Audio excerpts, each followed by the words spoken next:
And like we were talking about before we turned the camera on, I'm hoping this will motivate other civilians to come on here. Even though this is a veteran nonprofit, I care about everyone. Right. And also, on a selfish note, one of my favorite things to do is listen to other people's stories.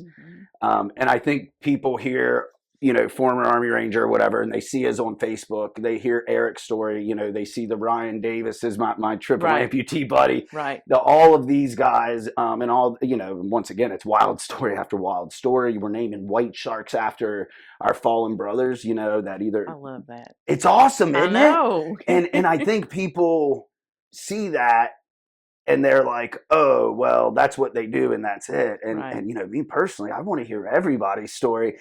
And I also think people forget that all of these cool guys that I talk to either on camera or that I take fishing, right, like they're the cool guys. You know what I mean? Like I was a ranger and all that, but I didn't do anything spectacular, right? But you're still a cool guy too. Well, thank you. I appreciate that, but I want all the stories. Right. You know what I mean? Like that's what I want. So, Miss Kelly White, you live on Tybee now. I do.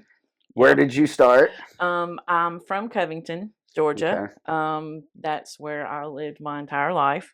I moved to Tybee 6 years ago, a couple months after my mom died.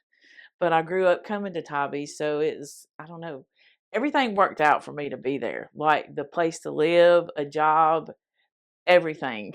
And I can't even believe it. It's like sometimes I really manifested it, but I thought it was going to be Jekyll Island where I was going to live at because I loved going there. My daughter and I did. But it's like God and the universe had other plans. That I was going to be at the beach, but it wasn't going to be Jekyll Island. It was going to be Tybee Island. That's awesome. So you're happy that you made it here as opposed to Jekyll. Good. Tybee has a vibe. It definitely has a draw. Yeah. And I think obviously some people it draws a little stronger than others. It's pretty interesting. It's definitely a magical place. So Covington, and the reason we're having you on is you reached out to us. Yes. You're a very, I call everyone in your proverbial boat. I think you guys are spectacular. We were talking about that before we got on camera. Right. The folks might see the crutches over there. Yeah. You are an amputee. I am. Left leg above the knee. Yes, it's actually a hip disarticulation. Hip disarticulation. Yes. Now, do you have your entire hip structure still? No, it's like gone. So it's everything. Like my cancer, it was in my femur bone. So it's like all of that side is. So the hip and everything. Yeah. Okay. So I'm a little. When you were saying the balance thing, I was like. Because Ryan's called a hemopelvic amputee, and I'm like, it's like, is she in the same boat when you started talking about balance? I mean, that causes back issues and everything else. Yes, yeah. Wow. I mean, I think that I've learned a lot from what my mom has told me growing up and going to Scottish Rite, but I feel like that there's maybe some of my hip there. I'm not really sure. Right. I just know when you say hip disarticulation, that just means it's at the hip. So I don't really know if you know what I mean? Which I probably should. Well, how old were you when it got amputated? 3 months old. 3 months old. Yeah. So I mean, without knowing that, I'm sure people would be raising an eyebrow. But knowing it was 3 months old.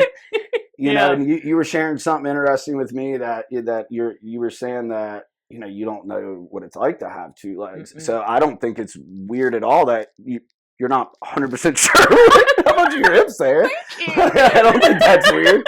I mean, what's it going to change? Nothing. Nothing at all. Now you mentioned, what was it, Something Right? The hospital you went to. Scottish Rite. Scottish Rite. Is that still there? It is. There's, I think there's Scottish Rite. There's Eggleston. Which I think Arthur Blank kind of closed that one down because it was at Emory, and I think made a whole new one. But Scottish Rite, the old one, used to be off of Briarcliff Road, around in there. But now it's over like off Johnson Ferry. So yeah.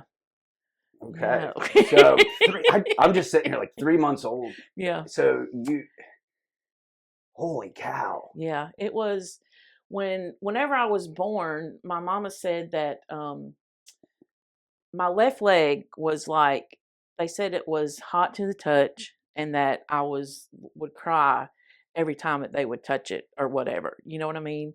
So it took them a long time to figure out what was wrong, because I'm just going by what my mom told me, because I don't, I'm asking her, and I wish I would have knew more, got more you got my records just to read on it and find out. But it probably took about 2 months to figure out that I did have cancer. It's called a fibrosarcoma, which is a deadly bone cancer. And I found out that I was only the fifth person in Georgia to be born with it and eighth in the United States, because it's so rare for a person to be born with it, because it's the type of cancer that elderly people get. I was did going to not know ask, that. because as Yeah. bone cancer, I've never heard Yeah. of besides people that Yeah. are older or Yeah. have been exposed to something. Yeah. So, and it was, they told my mom and dad were married then, and they told them that if they didn't amputate, that I wouldn't live to be 2 years old. So my mom was like, I just wanted you here, Kelly. I knew that you was probably going to have a rough road ahead. But I just wanted you here, and I wanted you to be alive. So and even the surgery, there was still like a 50-50 chance. So I can't even imagine like a parent to go through that, 50-50? Yeah. It's literally flipping a coin. Yeah. Yeah. I mean, I guess I'm sitting here as you're saying this, and you're like, well, she's not going to make it till 2. In my head, I'm a black and white person, Right. so I immediately was like, oh, they cut the leg off and you're good. Yeah. That wasn't the case. Yeah. So Yeah. why do you know why it was a 50-50 chance? Is it complications from the surgery or the cancer coming back? I don't know. I never thought to ask my mama that. See, I wish I could ask her that. Yeah, You know well, what I mean? Because I didn't it's- even think about it, but that's what, she had told me, and it was, it could have been that, because it could have been like if it came back, or maybe the surgery was just, because with any kind of surgery, there's chances of things that can go wrong or whatever. But yeah, it was a 50. Well, just a few years ago, a hip surgery was absolutely horrible and could be a death sentence for an old Right. person. And Right. now you're walking the same day. Right. So, I mean, I'm assuming the same's with amputations, right? So I'm sure Yeah. it could have been Yeah. something squirrely. And I know infections. Is that a thing with amputees in the state? Because Ryan, I know he has had infection Right. issues and stuff, but he's Right. also got a lot of Afghanistan in him, Yeah, for lack of a better right. term. I don't know if there was. I know before they found out I had cancer, they did several things to this leg. Like, I have like a scar that's probably about like that long, Mhm. that my mom said that they I don't know if it was trying to do an IV or something, just to try to figure out, I guess, to make sure that this leg was okay.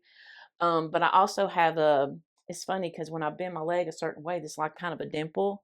And my mom said that they had put like some kind of maybe a needle, or I don't know, because they didn't want this one, I guess, maybe growing until they found out. I don't know. It's just so much like, that's one thing I wish I could have recorded my mama saying all that, because I can't. I mean, I remember like a lot of things, but then I wish I would have asked more questions. Well, I mean, it's a lot to take in. I'm sure Yeah. hearing your medical history on something that's like such a big deal, and then I'm Yeah. sure while you're asking your mom these questions, you're probably revisiting emotions and Yeah. stuff from growing up with this. Yeah.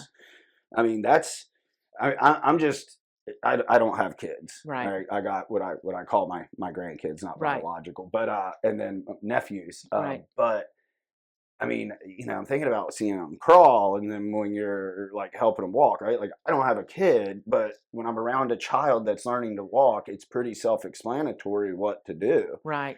And I mean, what do you do with do you just let them do their thing? Do you just try to encourage them to move around as much as you can? I think that's what my mama kind of did. I just remember my mama more. I don't really remember my dad, but they divorced when I was young. But I also think that maybe my mom didn't talk about a lot, because maybe it was hard for her to deal with that too, to have to go through, Oh, I'm that sure happened it to a was. child. Do you have brothers and sisters? I have a brother. Yeah, he Okay. was younger. Yeah, Younger? yeah, yeah. Wow. So So she was raising obviously both of you guys. yeah. Did she remarry? She did, but later on down the line. So You a were lot of that grown. she was like probably like middle school. Okay. So probably, I mean, she was doing that all by herself. Like, you know what I During the mean? quote unquote hard Yeah, part, not that yeah, any of it's yeah, easy, but yeah, I mean, by middle school, you know how to get around. I mean, there's other stuff you got to deal with, yeah, like quote yeah. unquote normal kid stuff, Yes, right? yes, yes, and yeah, then throw in yeah, the leg, like yeah, holy cow. yeah. But your mom faced all of that, She did. the hard part, quote unquote. Yeah, because I actually got my first prosthetic when I was 18 months old. No way. Yep, yep, 18 months See, I old. assumed being back in the past that it was Yep, no, I was totally wrong. yep, and it was. She said that she had to leave me at Scottish Rite because she couldn't stay, and that's when I had to, I guess, learn to walk with it or whatever. And it's so funny because every time I smell dial soap, I go back to that of being in that hospital, and that was like when I was 18 months old. The brain is insane, isn't it? Yes, It's like wild. I'm like, how can I? Because that's a long time ago. Because I'm 56 now, and I can remember that. It was a traumatic event. You're 18 Right. months old getting put No. somewhere, and then like they're putting a thing on you. You're like looking around, I'm sure, like, wait a minute. That little human's my size. He's got two of these Yeah, things that I got yeah, one of. Now they're putting this robot looking yeah, thing on me. yeah. And I didn't have my mom, and she was like, she had told me the story that one time that she said that I was crying for my pacifier, but I called it a Pobby, and so she drove all the way from Covington up to Decatur, and she said, Kelly, I remember looking at you through the doors. They were like closed, but you know how when they have the windows open and you can like see, and she's like, and I see you like walking on your leg, and I'm just like, Wow. At 18 months? So hold on. At 18 months, you were walking on a prosthetic leg. That is insane. Wow. That's pretty gangster. yeah, 18 months. yeah. Now, did they tell you how long that took? Like, that's incredible. I don't know, because when you go to get fitted for legs, they have like you see them like kind of the parallel things that like you hold on The to. parallel bars. Yeah, I'm very familiar with those. Yep. And they even have them for like the kids, because I remember at J.E. Hanger and even at Scottish Rite.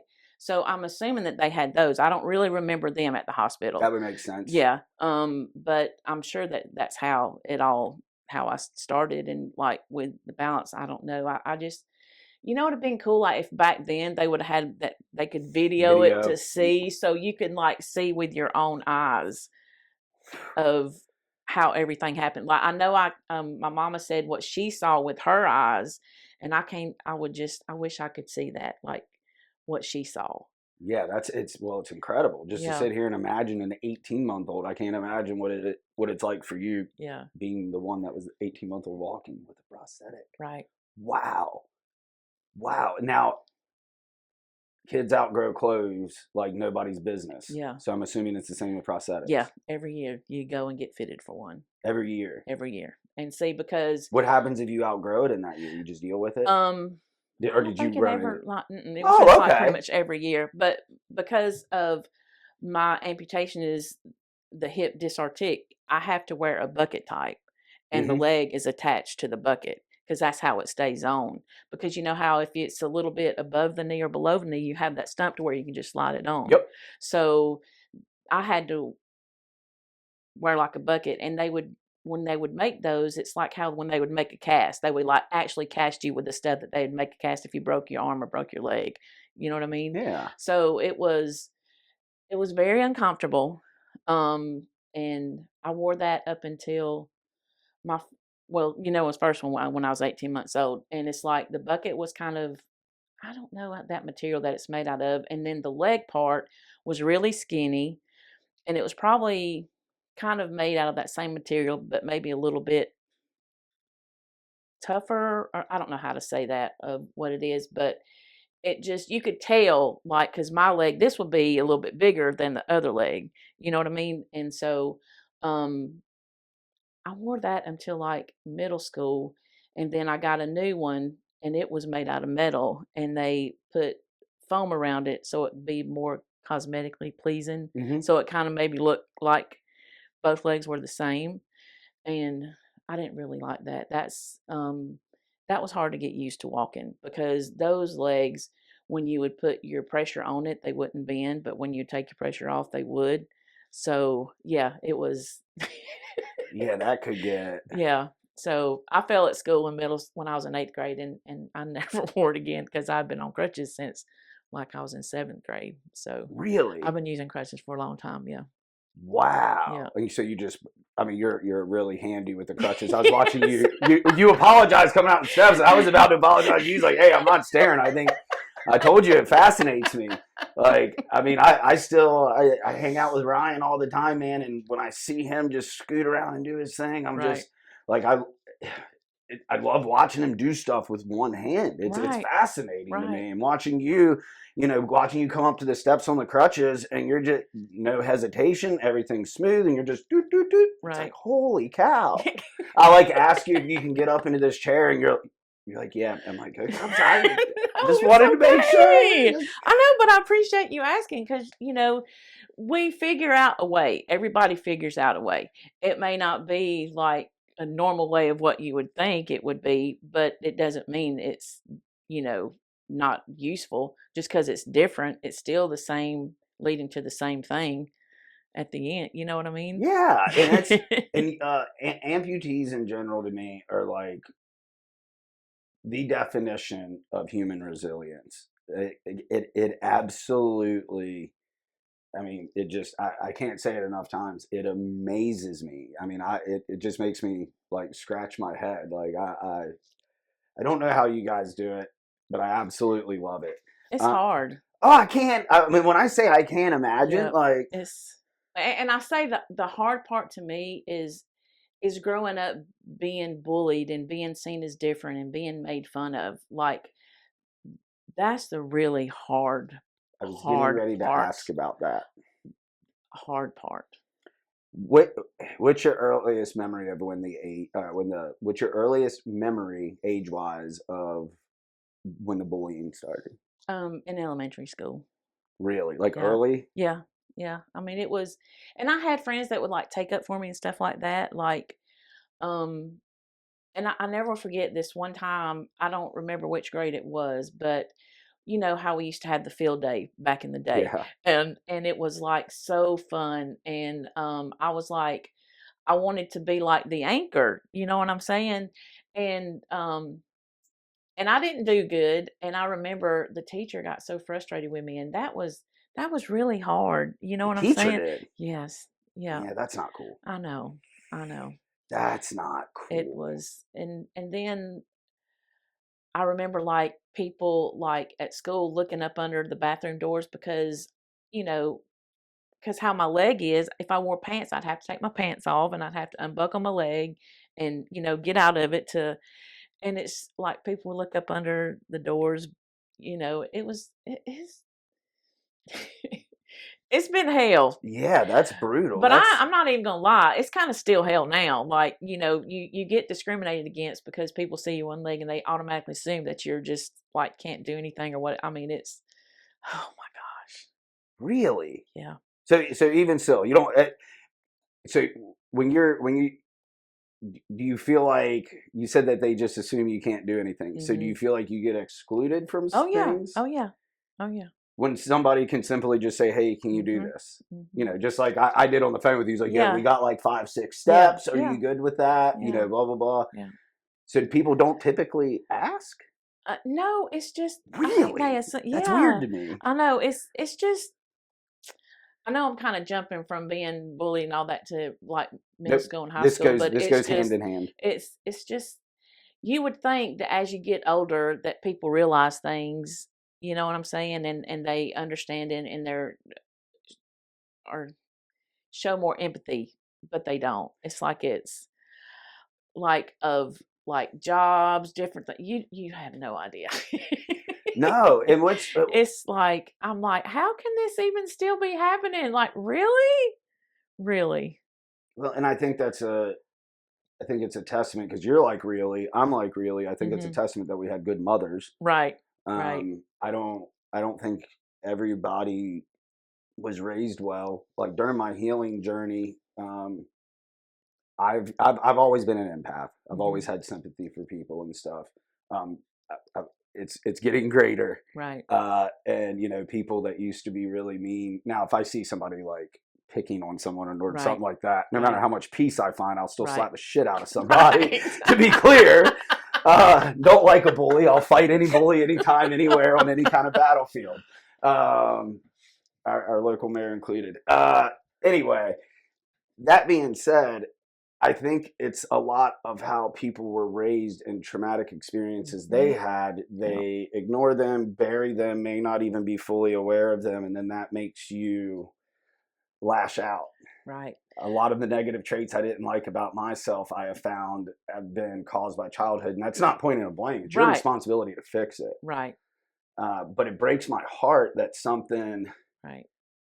And I mean, I have memories of high school, you know, special needs kids. The fights, I shouldn't say all of them. I would say Right. 75% of the fights I got into in high school, which was a Right. gracious plenty. I was Right. a violent kid, was taking up for special needs kids. Right. Right. Because it was like I found a positive way to direct my anger and hate. Yep. As terrible as that is. And I'm sure some of it was a survival instinct, right? It was like, well, I noticed that if I punch this kid, like, people don't get as mad at me. But no, there was. But they probably like needed it because there's like I'm so thankful for the people in my life that kind of were there that like took up for me. You know what I'm saying? I think when I got in high school, it wasn't as bad. I was getting ready to ask, was it less?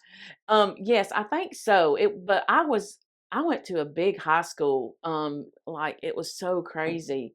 And so it wasn't as bad, I think. I mean it was still kind of different, but it was easier in a way. And I think it was easier because I was a cheerleader in high school for basketball, so that I think that helped a lot. Well, it got you out there, and it's Right. one thing. Right. Yeah, I think that helps with anything. Exposure, like when people see something, they get used to it and get more comfortable. Right. Because some people, I think, that are mean, it's their discomfort too. Maybe not even from their trauma, they don't know how to react. Yes. Yeah. Yeah. Because if you like get to know, then you'll be like, oh my, you know what I'm saying? It's just, so it was a lot better in high school, but it's still, you know, there were some times, but I don't know, it was far better than middle school and elementary school. And I kind of assumed elementary and middle school. Yeah. I figured elementary school would be bad because kids didn't have an understanding. Yes. Middle school, I figured would be iffy. High school, I just figured I'd not be completely gone, but yeah. But it wasn't. It wasn't. I mean, it was a lot better. And I'm more shocked to hear about adulthood. It still is. happens. You. So while we're talking about this, what I'm really mind blown about that. Yeah. I don't. Once again, I guess my mom raised me right. Right. So to educate people if they've never been around an amputee or anything else, one, first and foremost, don't stare. I know that one. Yes. But what else? Like what? To me, like I have always, because when I had my daughter, I mean, she's only ever seen me with one leg, so she don't know any difference. And then when she started going to school and she had other kids asking her questions, stuff like that, but I've always taught her, you know, there's so many different people in this world, and you don't dare treat them different, or you don't make fun of them, or you don't say anything ugly about them or whatever. To me, I think if just parents will teach their kids of the difference, like, you know, whether it be color, and just then there's some disabilities, and I hate saying that you can't see. Yeah. You know what I mean? But we're all different, and that's a good thing. It's not a bad thing. I just think that's helpful to me, and I don't mind if people ask me, you know, what happened, because I feel better about that. That way, it kind of opens up a communication to tell you my story and what happened. I know it may be kind of a little bit harder for kids because when they're young and they say, "Well, what happened?" and I'm sure the parents probably don't know what to say. and when you say cancer, it's like they probably don't even know that word. So you just like say, well, it just, it was gonna cause her to be really sick, so they had to like take, her leg off.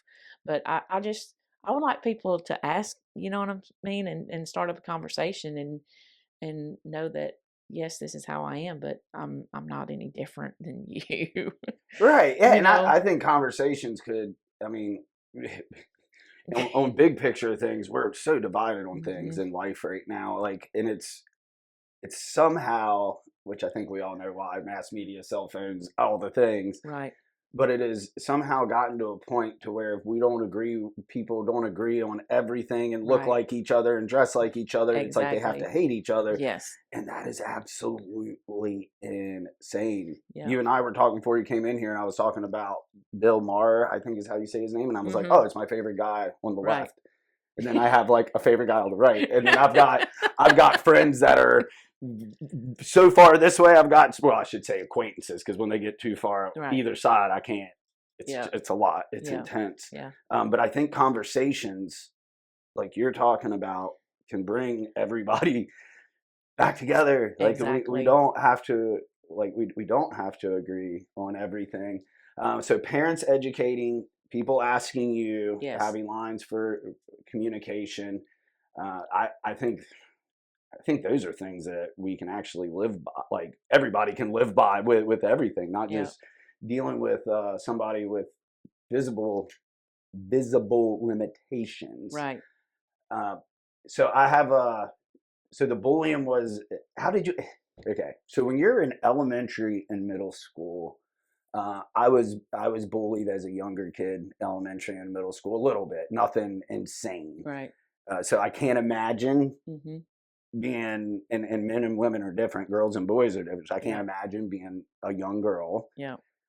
and looking different, Yeah. because women have a different pressure in society than men do, which anybody that knows me really well is one of my biggest pet peeves in the world. That, and I'm guilty of walking around in sweatpants and stuff all the time, but like a dude can be sloppy, dirty, Mhm. sweatpants, not take care of himself, and they're like, dad bod, girls love it. And it's like, whoa, whoa, whoa. But a woman is supposed to, your makeup's supposed to be done, your outfit's supposed to be put together, just to go up to the store and get Right. a snack.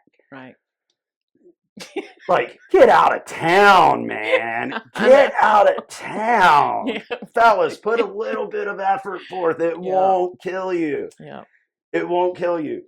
So, that being said, as a young girl, how did you deal with that? Like because it had to be, was the picking on in elementary and middle school, was it more from boys or girls or equal? Both really. So it was equal parts. Yeah. Okay, Yeah. Yeah. interesting. Yeah. So yeah, how did you deal with it? What did you do? It was I think a lot of times I would just like I guess I would kind of like close myself off or whatever. I Hmm. mean, I'm sure I probably try to talk to my mom and she would try to handle it sometimes, I guess the best she could. I know there's one time she told me that we was in a grocery store and she said I asked her, "How come I have one leg, and I can't have two like everybody else?" Like I just it was really hard. And I think it's affected as far as me, like, because I do like struggle with depression and stuff like that. And I know that it's Still? from, yeah, Okay. from like being young and not feeling like I'm good enough or not enough because, I have one leg and I'm different, but then I'm really not. You know what I mean? Hmm. It's like, I feel like to me when I was younger, and I'm still a very independent person, but I didn't want to be different. Like I wanted people to see me.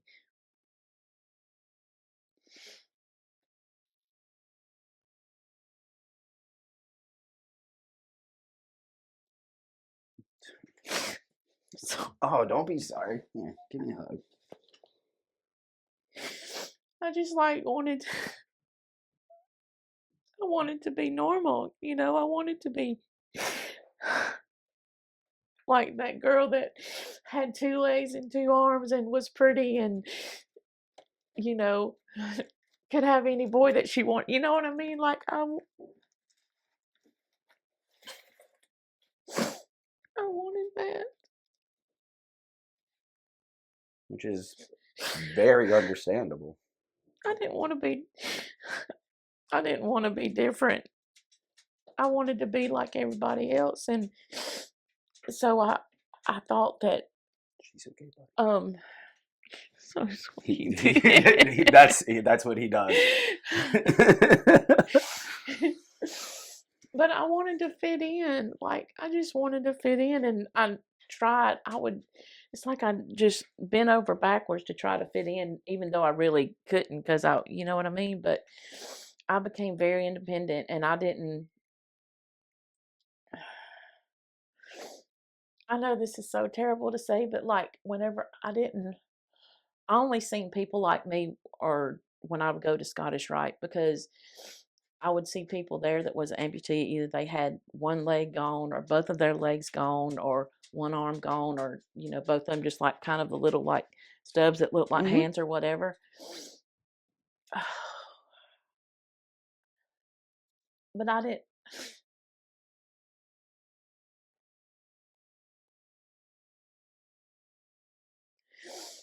I didn't really like being around them, and I don't know how to explain that. I just felt like when I was around them, that it made me more of being different and outcast. I felt like if I tried to be around people that were normal, with the two legs or whatever, that I fit in with them. You know what I'm saying? And they treated me like I wasn't, but I was different.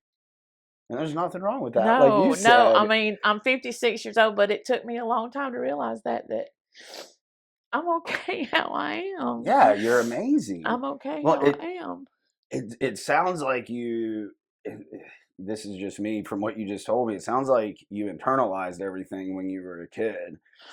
It lit a fire inside of you to be independent, which clearly you were and are. And then, you said it sounds terrible that you didn't want to be around the other kids like you at the hospital. I don't think that's terrible. I think it was a trauma response and a defense mechanism, because your focus, which was, I would like to think, maybe distracting you from all the pain. I know you were still feeling pain. Right. It made you determined, but when you would see the kids like you, it would be a reminder. And I'm sure seeing them, when they're seeing them struggling, you're like, well, I'm not struggling like that. So to me, it makes perfect sense. I don't think it sounds bad at all. To me, it's a completely normal response. I mean, that's why I was so curious, because counseling wasn't a thing back then. I mean, hell, counseling's really just starting to pick up since COVID. Yep. It wasn't a thing back then. So that's what I was curious about. So, I mean, did you even have a guidance counselor talk to you or anything?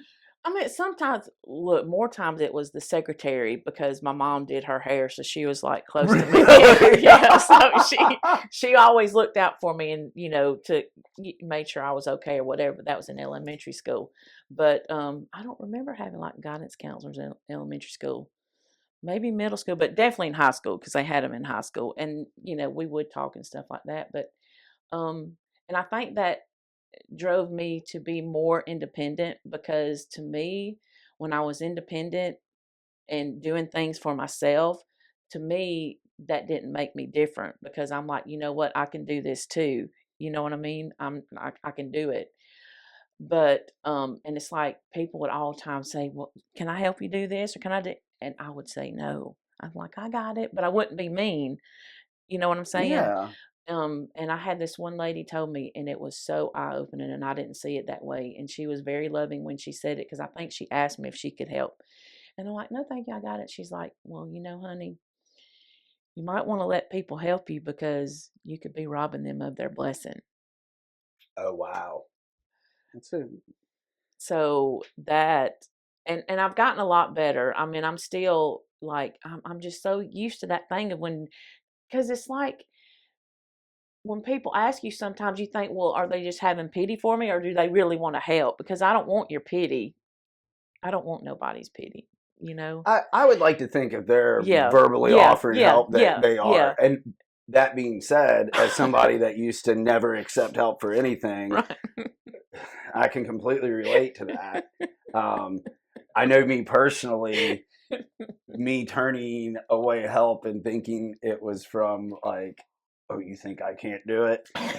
That was definitely a me problem there. It 100% was that old ego, that voice in the back of your head, man. That thing is bad. Yeah, because it's just like I rode a bike when I was younger. I would skateboard. I would roller skate. Whoa.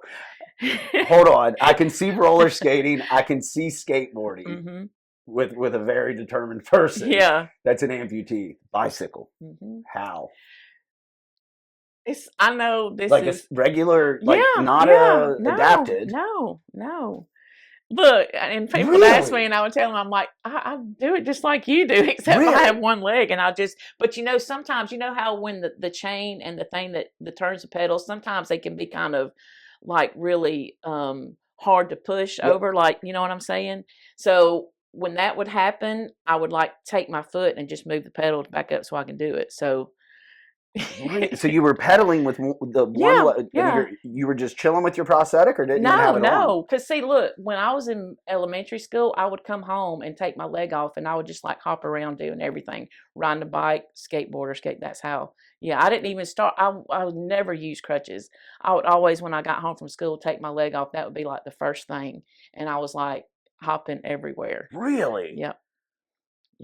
That is wild. Yeah. So I've never been like, if somebody says, "Oh, you can't do this" or whatever, that pushed me even more to prove them wrong. Oh yeah, I mean, living the amputee life, man. If you're going to be remotely happy or functional, you have to be on it. And I don't think people like understand that. I'm a pretty tenacious or determined person. You're right. But I think what people don't realize is with y'all, it can never be turned off. Yeah. Right? Yeah. Like I can go 100, I can go hard, I can fight hard, I can do all these things, but guess what? I can turn it off, lay down, and be like, okay, I'm not going to go hard for whatever, an hour or 2 days or whatever it is. Like you guys don't have that option. Yeah. You don't have that option. Yeah. So riding a bicycle, I'm mind blown now. The only thing I can't do is, of course, drive a manual, which I did try that with a friend of mine. She had an old orange Ford Pinto, and we tried to figure it out for me, but we had to have her leg in there to do it. But did it have a transmission left when you were done? Huh? Could you actually? Okay. Oh my gosh. Yeah. So she was pushing the clutch? Yes. No, I don't remember how it was doing, what I was mashing. I think I was doing because my leg, she would like had her leg kind of over so she had to gears. Do the gas. Yes. And I was doing that. So we tried to figure it out, but it wasn't going to happen. But at least we tried. Yeah. I mean, I don't think 99% of people can drive one today anyway. So that's wild. And I can't two-step, so. Oh my gosh. Oh my god. But I have to say, I used to go to bars all the time when I was like in my early 20s, and there was this one man, he was so sweet. I don't know how he did it, but it almost felt like he was kind of like carrying me in a way of like doing the two-step, but you know what I'm saying? Like really? Yes. Well, that's cool. I know, right? So you have two-step. I have, but not like, you know what I'm saying? Yeah. I can't. That is awesome. Yeah. So we talked about the elementary and middle school. Mm-hmm. There was absolutely no mental health care at all, which makes me extremely sad, but I'm not surprised. Right. I mean, even in 2026, we're so far behind in the mental health war. It's sad. It is. And it's really sad that it didn't dawn on anybody, even though you were the only one in your area, that like between all the teachers, just the adults, let's just say that, all the adults around that saw it, outside of your mother, of course, because she saw everything, but like nobody was like, might have some issues here mentally. We might want to get ahead of this. Yeah, because I Right? don't remember. Yeah, It's but I hard don't not remember. being a Yeah, kid. yeah, yeah, Oh man. yeah. And then so in high school, you were still picked on and stuff. Did you almost become a little desensitized to it? Or Mm, did it always sting? it always stings. Yeah. I mean, it still even stings Really? now. Yeah, yeah, yeah. Oh, Yeah, just little things. You know what I mean? But people are mean, they are. but there's also a lot of nice people. There are. There's There are. also a lot of nice Yeah, people. there What are. was, and obviously you don't have to answer anything you don't want. What was like once you got to high school? I mean, what was dating like? I would assume it would take a man with a lot of or It a was kid with a lot it of was confidence to approach you. it was like I didn't like that's the it's so funny you say this because I was just talking about this earlier because I actually like um texted my daughter. I don't know why. I can understand it then being in high school or whatever. The guy's like, oh, I don't want to be seen with her or whatever. You know what I'm saying? Because that was a lot. And that was what was hard. You know what I'm saying? Because you're like, I wish I could just have two legs. And then, you know what I'm saying? Because it's like, just because somebody's different doesn't mean that they're different. Or because they, you know what I mean? They're still the same. Their insides are still the same. Their heart's still the same. Everything's still the same. And you would think that as you get older, that um, some of the men, like as they get older, that they would show more empathy, and it's the total opposite. Really? Trying to date. When I tell somebody that I have one leg that I meet or whatever, like we've been talking, and then probably 98% of them, they don't want to have anything else to do with me. Okay. See, this is also foreign to me. Like my first real girlfriend in high school, and smaller town. She was the one girl that had a kid at a young age, Mm-mm. and so like, and people would say things I didn't care. I'm not going to say we dated because we didn't Mm-hmm. date. I went out on a few dates with an Mm-hmm. amputee, and she ended up meeting the man she's married to Right. now, Right. which makes me really happy. But that's why Right. to me it was. And I met her, and this was years ago. Like I met her on like MySpace when I was like Yeah. stationed in Germany or MySpace. something. Yeah, Oh my gosh. yeah, like yeah, she was. Throwback. Yeah, right. But like, and it was funny because now that you're saying this, Yeah. the way she approached it, she was like, "I've got something to tell you," and I'm sitting here and Yes. I'm like, Yes. and Oh as my a gosh. as a young dude, I'm waiting to.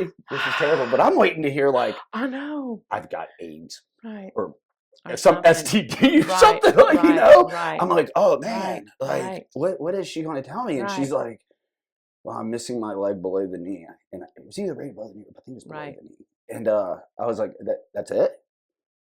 And she was like, what do you mean that's it? I was like, that's what you have to tell me. And she was like, yeah. I was like, oh my gosh. I was like, I thought it was something serious. Like, I mean, Yeah. not that Right. that's not, but you Right. telling me, Right. I was about, oh. Right. So it's a thing. It is. And it's Was that just young, or is that throughout all of life? It's from young up until now. Like, yes, okay, my daughter's dad, we were together. I mean, he was, yes, there had been men in my life that were, that have been okay with that, and because they got to know me and who I am, you know what I mean? But I've been single since 2019, and it is crazy how I don't get it. No, I'm not. I'm sitting here trying to. I I'm trying really to wrap don't my get head it. around it. I mean, because I'm like, and just like how you was saying that she was like trying to figure out how to tell you and thinking, that's me. Like, and I've like put pictures on my profile, like, and I don't know if they don't see that I have one leg or they think one is hidden. I don't know. But then when I tell them, it's like ghost. Wow. Yeah. I'm sorry you have to deal with that. Yeah. It's wild to me. I mean, if you're looking for, and this is not me personally. I'm Right. talking about, I can see, I consider myself good at seeing others' perspectives. Right. I could maybe see if one was looking for a long-term partner and they had something physically that you were going to have to take care of for the rest of your life. I could see where maybe somebody wouldn't want that, but that's not the case here. Right. It's a physical, with you, it's not even really much of a limitation. No. And you don't need help with anything. No. I mean, No. at all. No. And yeah, that's odd to me. Yeah. And like your vibe's off the chain, man. Like you got out of the car, I was like, this chick's awesome, man. So yeah, I'm sorry you're still dealing with that. Yeah. I mean, I don't know what it would be, but it's gotta, and I know I say this a lot, but I feel it's almost gotta be like, what's going on inside? I'm trying to think of some time in my life where I would have, because there's no other way to say it. It's like you're being judgmental off of somebody else's looks that they can't help. Right. And clearly they're attracted to you if they're already talking to you. I know. And they see your picture. I know. They're like, hey, she's a beautiful woman. I'm Right. like, I want to hang out with her. Like, and then no, because I don't get it either. I mean, are they competitive dual bike riders? But you can ride a bike. Like, I mean, is that their problem? I don't know if it's the whole thing of like, you know, being seen like with them. Unknown, maybe. I don't know. Maybe dudes are sissies, man.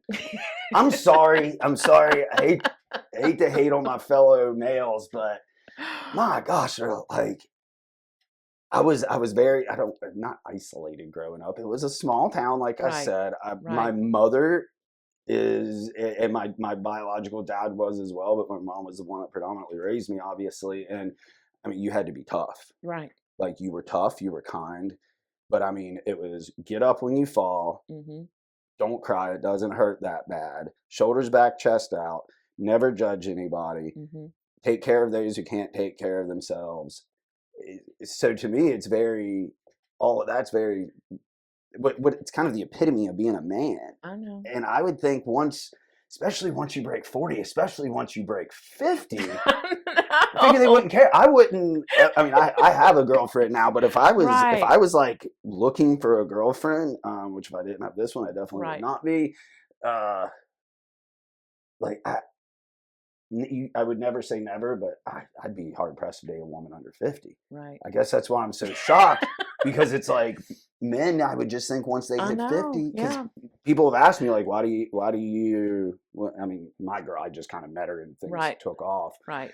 They're like, oh, you dated older women, or you date? I'm like, yeah. I'm like, wow. I'm like, because they don't care. Right. Like, what do you mean? I'm like, there's no bullshit. Like, they've made mistakes. They know who they are. They know where they're at in life. Right.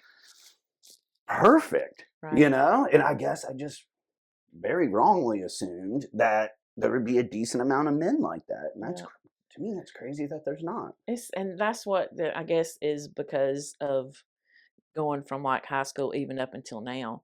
But I love how you said that about that girl that you're seeing, because that is the hardest thing that you want to tell somebody, that you know what I'm saying? Because it's like, why do we have to like say that we don't have two legs or that we're missing a leg or whatever? Why is that always such an issue? But like when you said that she was trying to tell you that, I just like felt that so in my soul, because that's exactly how I feel.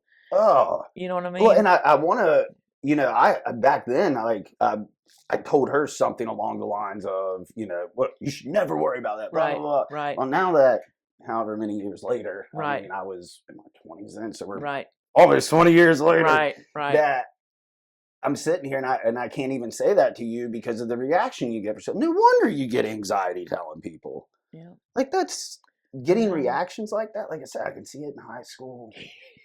I just don't, and maybe even 20s, I guess, maybe a little bit. I would think it'd be gone once you hit 30. Yeah. But even at 50, it's still there, predominantly. It is.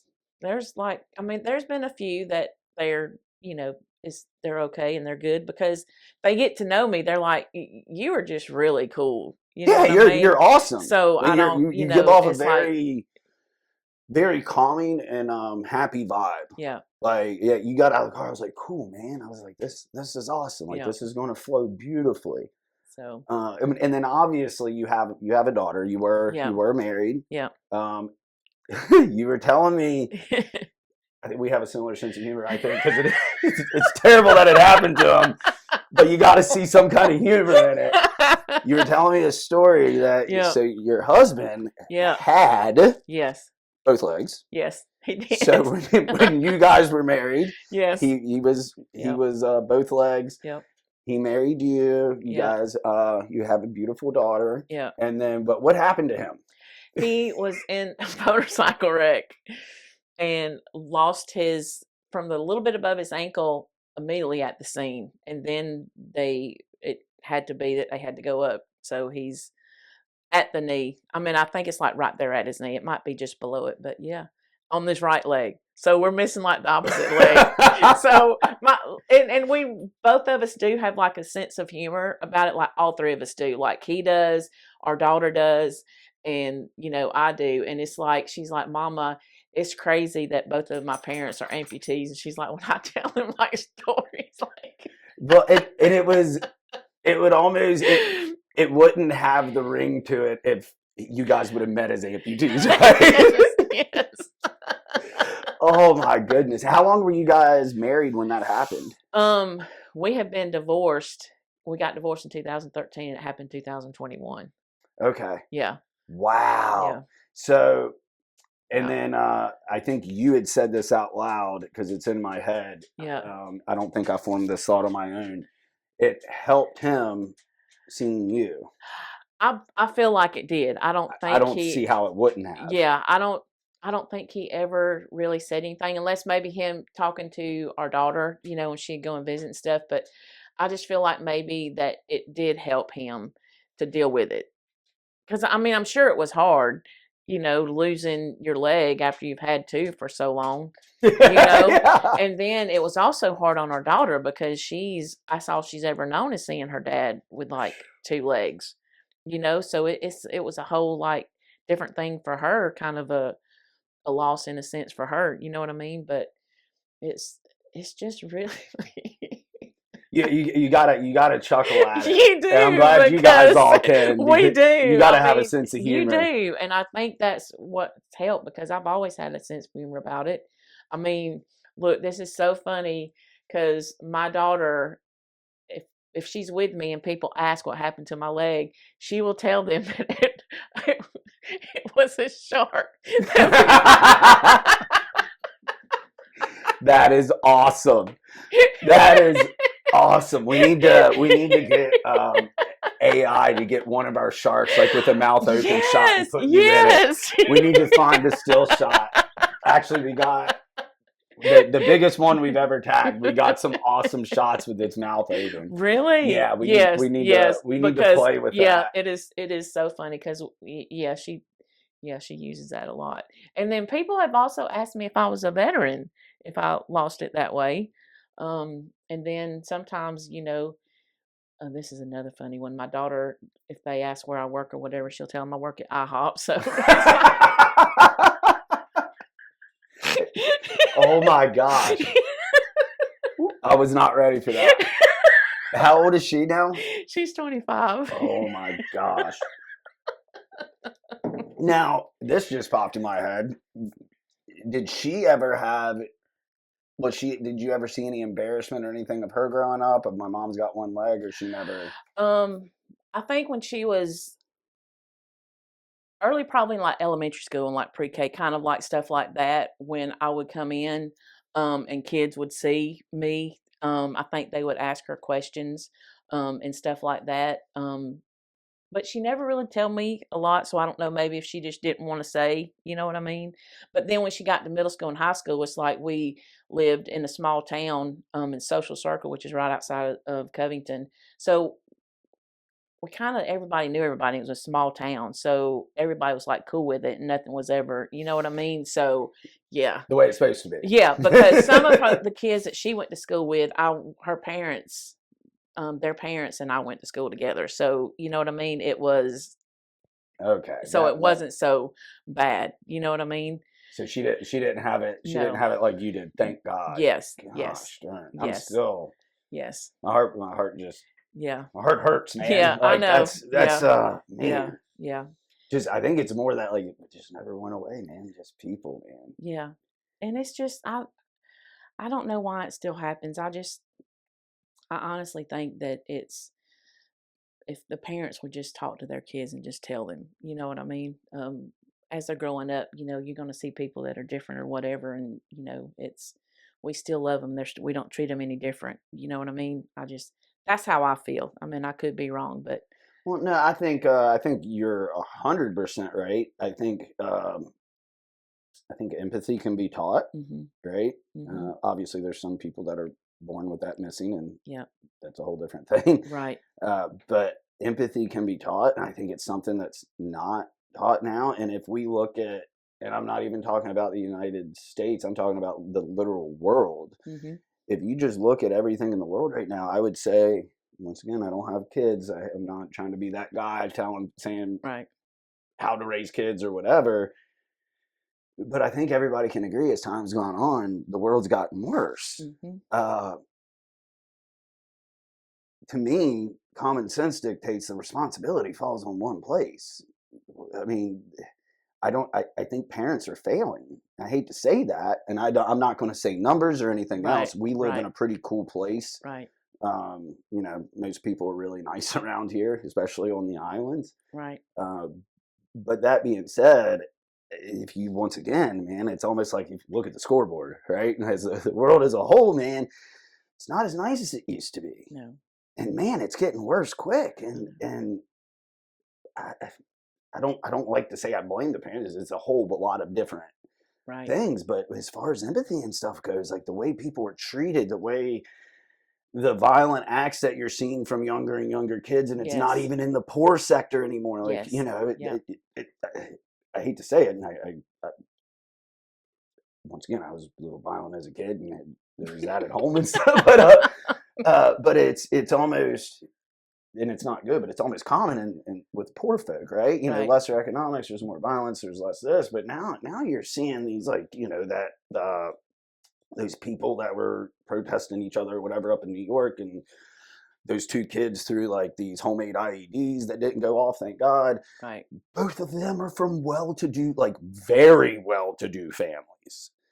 And you're seeing this more and more. And I just think if parents would, start at a young age, and I hate to sound like an old dude, but we need to really regulate. Parents need to regulate what their kids are seeing on social media, because you do see, I haven't seen this. I'm sure there's stuff out there. right, There's videos and stuff of making fun of God knows what, whether yeah, it's amputees, yeah, people. I've yeah, seen them, people making fun of kids with Downs. yeah, yeah, Like, what are we doing here? I know, And it's like the parents, they need to be like you said, hey, you're going to meet people different. yeah, Approach them with love, yeah, approach them with kindness, yes, talk to them. If you have a question, ask. yes, Also, let's not give them tools to desensitize them from being mean to other humans, or being especially violent, but yeah, even being mean. I know, I mean, I've got my Facebook. I mean, I use the little X thing to be like, I don't want to see this. I don't want yeah, to see, yeah, right? yeah, I take it because I'm all over social, as you right, know. So I'm like, hey, I don't want to see negative stuff. right, And there'll still be stuff of like, it's like just negativity, people making fun of people, and yeah, this person this. I mean, I get every once in a while, I get people lashing out at me, and I'm like, bro, like, what are you mad about? I know, Like, and I have to, like, my mom's name's Barbara. We're mhm. huge Barbara fans in this house. Every and my mom's awesome. Hopefully one of these times, her and my sister will be down in June. So if you Mhm. come to our event in June, you'll get to Yeah. meet Oh, I'd mom. love to meet her. Oh, she's amazing. But we always, like, I'll look at Eric or Ben or any of the guys with Not Lucky, and Mhm. we'll be talking about something. We talk about somebody being mean or whatever, Right. and I always say, man, I guess they didn't have a Barb. You can call mom Right, Barb. I'm right, like, I guess they right, didn't have a Barb, right, man. right. Like, and everybody could use a Barb. Exactly. Well, it's like my mama's, um, I've just always just known nothing but shown love from her, and like her mom and dad, and uh, we just taught to love everybody. And I think it's even today. I mean, we just need to show more love, like really. There needs to be, and it's so it's so funny because I've taken a plant medicine route on my Mhm. healing journey, which has been, whew. I mean, the Ibogaine and 5-MeO-DMT saved my life, period. There's nothing else that can be said about that, really. Right. But when you're in such a dark place, like Mm-hmm. you've been in dark places, I've been in dark places, and when you're in a dark place, and as dark as mine got personally, the suicidal thoughts, ideations, all the way to putting a gun in my mouth. Well, once you come out of that, and you're like, oh, well, I'm great, and this, that, and the other. And then, last summer I went to the Amazon jungle and did ayahuasca. Mm-hmm. A guy, a retired,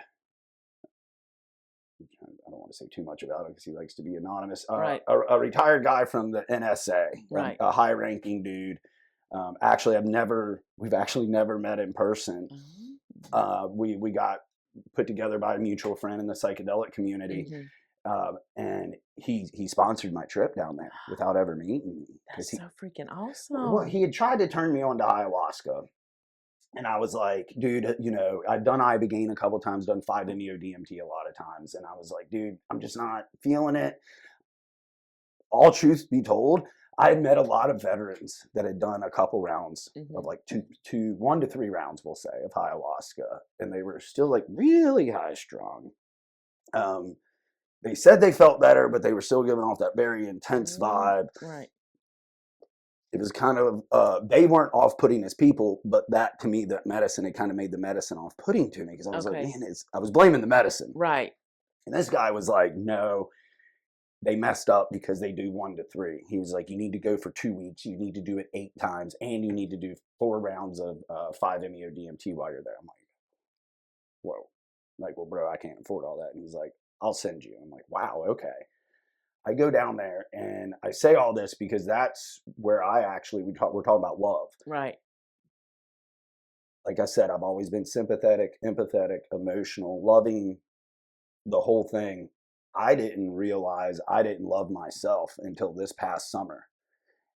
That doesn't mean I thought not hating myself was as good as it got. Right. If you would have asked me if I loved myself, I would have probably shrugged and said, yeah, man, sure. But I didn't. And I didn't understand that.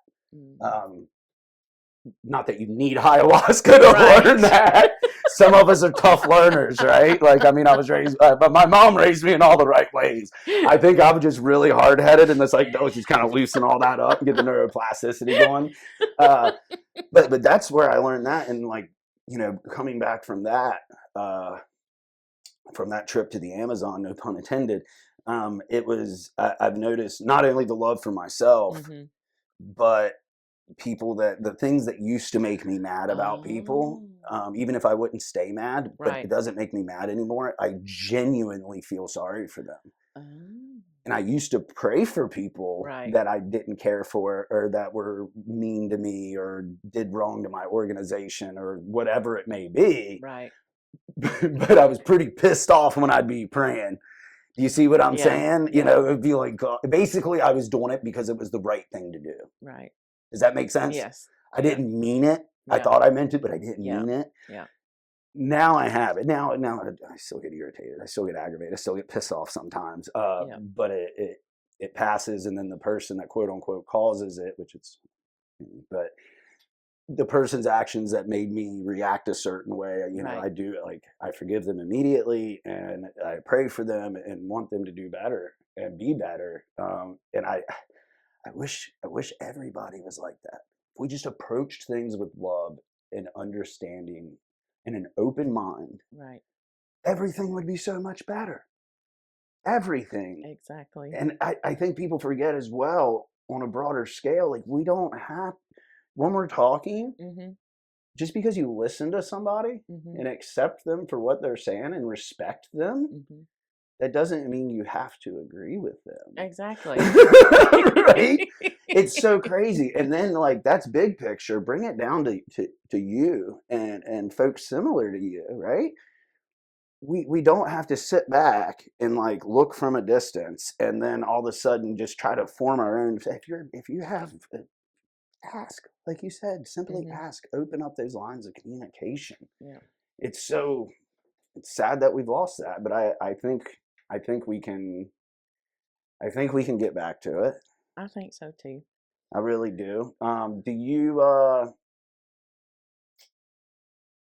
you have anything that you could say, especially I would say the youth, but anybody with whether it's amputee, I would say any message you would want to get out, and on my mind is people with the visible injuries. I mean, what do you have for people going through stuff like that? Kids, maybe a fresh amputee, somebody that hasn't learned to navigate it as successfully as you have yet.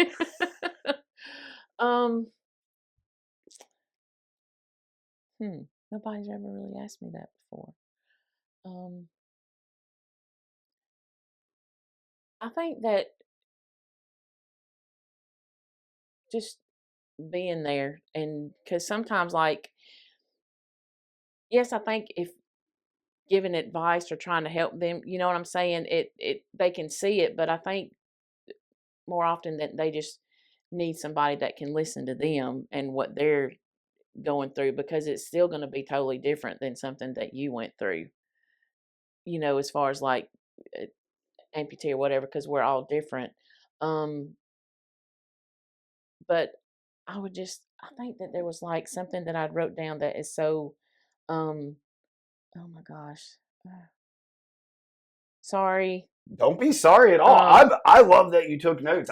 You saw papers that I threw away earlier. Right. I just started doing that for my my other stuff, my solo stuff. I seen this. I don't know where it was at, but when it said your bad days are part of your good life. Wow. And that was like, my gosh, because I feel like, because we do have bad days a lot of times, and we do have good days, but to see that and read it, your bad days are part of your good life. Bad days are part of your good life. I like that. I do too. That is like, because we do have to go through bad things. Sometimes it seems like it's more than what we think. Like I feel like I've just been through so much like bad stuff, but I've also have a pretty damn good life too. Yeah, that's a hell of an outlook, man. Yeah, and it took a long time to get that, but just seeing that, I was like, because we do have to go through bad days, and it's okay because we can make it through them to get to the good life and to the good parts. Sometimes we do have to struggle. Sometimes we have to go through the rain to get to the rainbow. That is a fact. Yeah. That is a fact. One thing my buddy Ryan always says, the hardest metals are forged in fire. We definitely have to walk through that fire to get to the other side. I like yours is a lot more gentle. We got to go through the rain to get to the rainbow. You can tell a ranger said the other one. The hardest metals are forged in fire. Get the gasoline and the cigarettes, men. We're going in. And then I love this one too. It says, sometimes in the wave of change, we find our true direction. And that is, wow. Because and we're all afraid of change. Yeah. Because when I lost my mom, it absolutely killed me. And I'm still like, grief is just a part of my life now. But I feel like I moved here to Tybee, and I wouldn't have moved, but my daughter was like, she was 20, and she's like, Mom, you raised me. It's your time for you to go and live your life and do your thing. You know what I mean? And I moved here. I didn't know anybody. Like, I really didn't know anybody. Yeah. I didn't. The friends I met, I stayed at their Airbnb when I first everything was in progress of, but I didn't know anybody. Nobody. And I moved here. I have never ever lived from Covington. Like, I'm 4 hours away now, but I've never lived outside of Covington until 2019. 2020. 2020. So you moved here during the pandemic. Yes. Yep. Wow. Yep.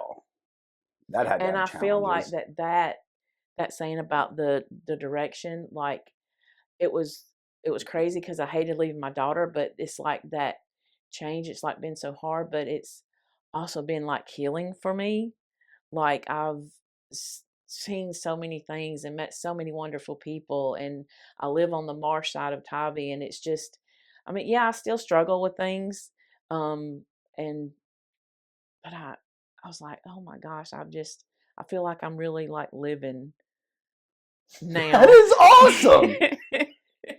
I feel like I'm really living now. Well, and you give off that vibe. I Yeah. love it.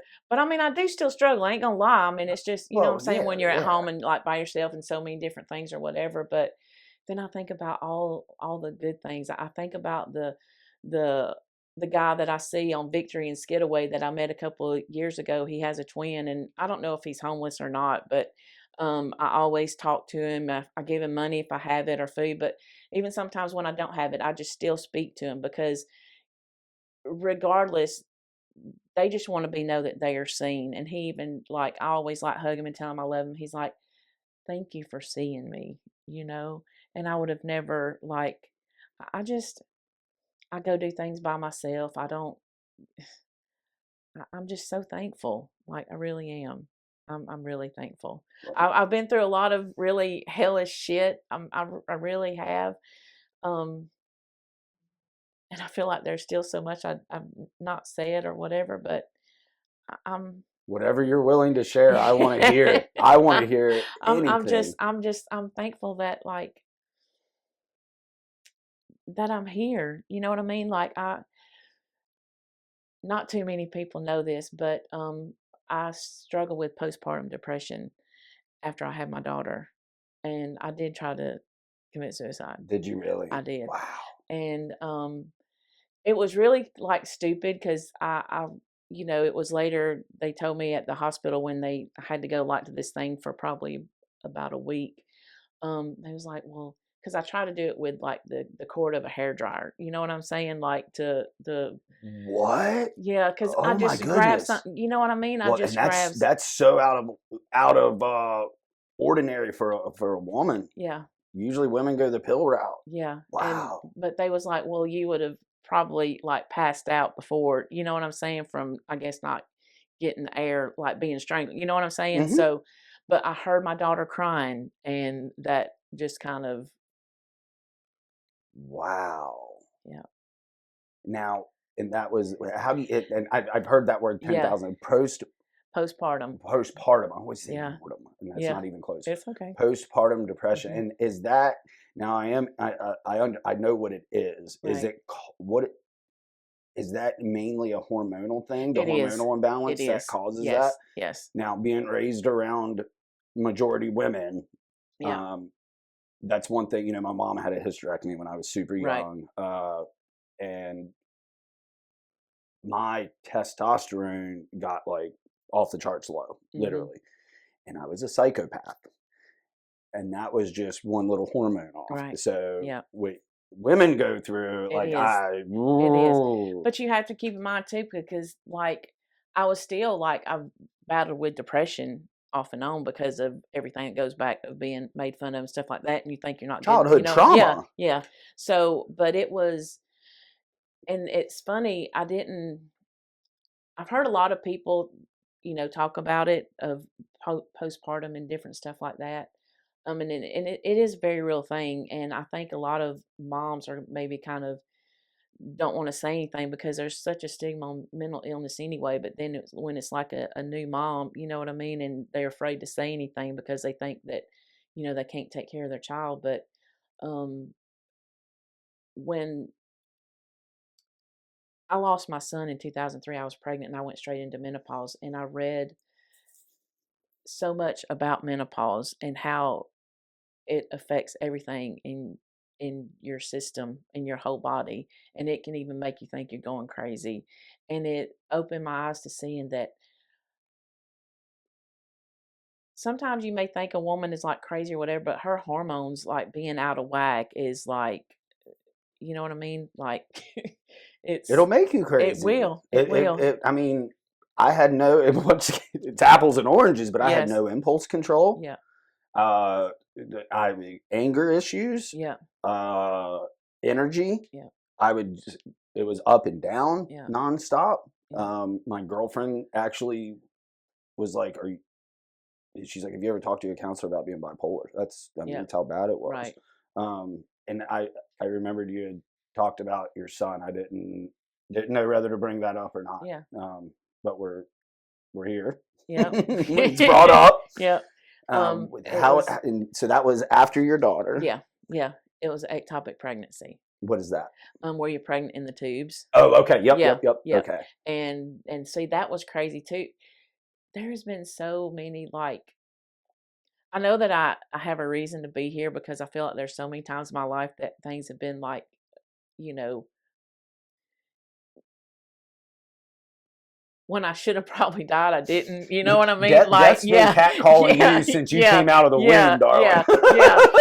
And it was because I was hemorrhaging and I didn't even know it, and I almost like died when they did, got to the hospital when they had to, remove him from my tubes. Like, I was already hemorrhaging, almost bled to death. It's insane. Like, I mean, and how all far the bad along stuff. were you? 12 weeks. Oh my gosh. Yeah. I'm sorry. I can't. Yeah. I can't. It's the most unnatural thing that can happen is a parent losing a child. It is. And it's like, because you think about who they would be or whatever. And it's terrible.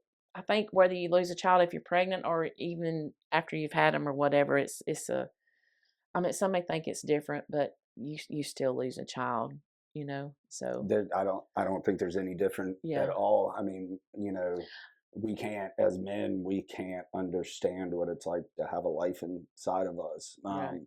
I've actually sat down before and really like thought about that. Tried to be like, what would it be like to have this a living human growing, and like that is a connection that it's like saying it out. I mean, it kind of gives me chills a little bit. I mean, it sounds, even though it happens every day, it's when you say it out loud, it almost sounds crazy, And so yes, I don't think I don't know if there's any difference there. I think I mean, I don't understand it. I know there was a pastor's wife who said one time we was at a Mother's Day thing, and she was asking, like, if you had lost a child, and she's like, but only the mothers stand up if you had your baby and then lost it. And I'm like, that's a weird thing to say.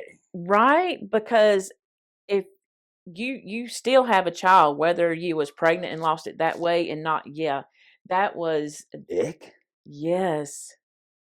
I'm like, how could you even, like, you're a pastor's wife and you're saying this? Because that's hard for, like, I want to take her to the side and be like, what happened to you? Right. And not in the mean way, the curious way. Because, I mean, can you imagine, like, not, like, being pregnant and then losing it and not being able to see it or nothing, you know what I'm saying? And then it's like, that's a whole different kind of, I mean, I know I'm guessing I don't think there's different levels or whatever, but when you lose a child, to me, you lose a child. Well, to me, what you're talking about, it'd be like if somebody came in here and was like, Jimmy, we're going to take your hand off. Right. Do you want it burned off or you want it frozen off? I don't know. Right. I mean, both of them sound absolutely horrible to me.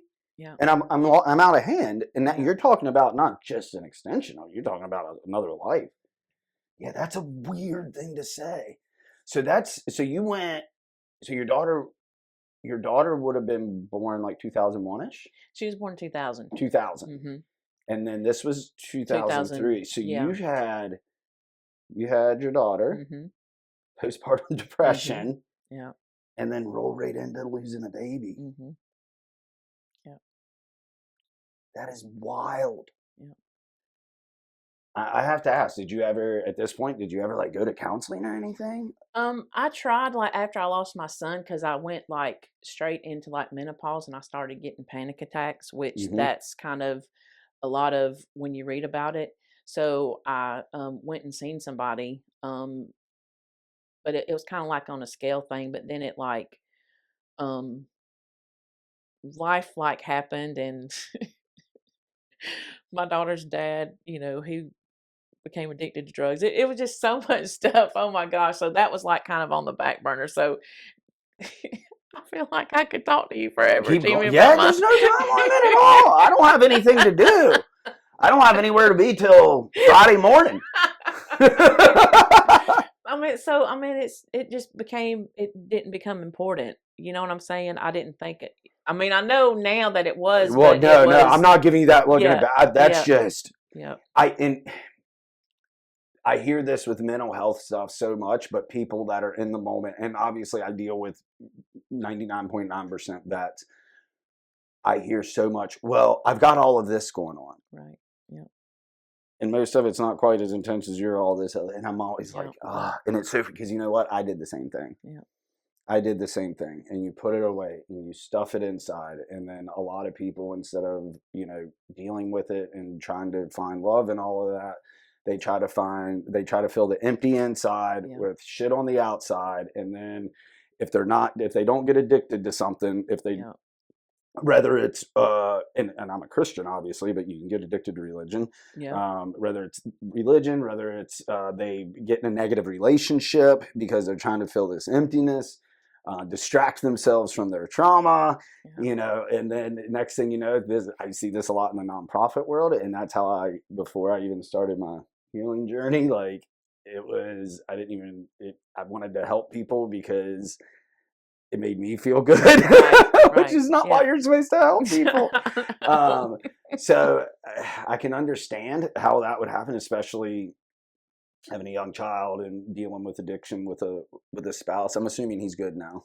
Yeah. Great. Good for him, man. I mean, we all have our shit. He actually gave it up cold turkey. Like, yep. Even without knowing what substance he's on, that's like alcohol, of it. And there's a couple out there that are really hard to get, like alcohol and opioids will kill you. Yeah. I think he had like alcohol issues or whatever, but I don't even think he drinks anymore. I don't know. But it was like people thought that it was they didn't believe it at first, but he really did quit like cold turkey. Good for him, man. Like he really did. That's yeah. So your entire life, like you said, it's been bumpy. I know. I was even in foster care when I was What? Yes. I've been through so like seriously, just hold on now. So it was when my mom and dad, when they got divorced, he had come to, my mom had went out with friends and we had a babysitter, and he had come to the house and got us. And my mom, I think he was staying with his brother and his brother's wife. And I think my mom had tried to come get us the next day or whatever. And oh my gosh, my aunt pulled a shotgun on my mama in front of me and my brother when we was like, and wouldn't let her have us. So you remember this? Yes. And then she left, and then we was on the school bus, I think, at one point, and the sheriff stopped the school bus and got us off the bus, and we were put in foster care until whatever was figured out. So your dad wasn't supposed to be taking you. Mm-mm. How long were you in foster care? Maybe for like a week or so or two. I mean, it seemed like forever. Well, yes. Holy cow. Yeah. So so mom went out. Your home was babysitter. When dad picked you up, did you know he wasn't supposed to? Or were you just like, oh, dad's here? Yeah. I mean, I was young. I mean, so I don't remember all that about, but yeah. And you remember your aunt pulling a shotgun on your mom. So then I'm assuming your mom called the cops. Yes. And then oh my gosh. And I know my mama went through like hell too, but there just was a lot. Yeah, that is. I mean, you're saying this out loud sounds bad, but your dad kidnapped you. Yeah, I guess. I mean, I mean, not Right. violently or anything. Not maybe it doesn't sound like with ill intent, but Right. But wasn't he supposed came to and have got you and us. got you. Right. Right. Right. But we didn't really know no better, I mean, My brother and what I goes was through your head young. when you see a gun pointed at your mom? Yeah. Were you old enough to understand, like, oh shit, this is bad? I don't.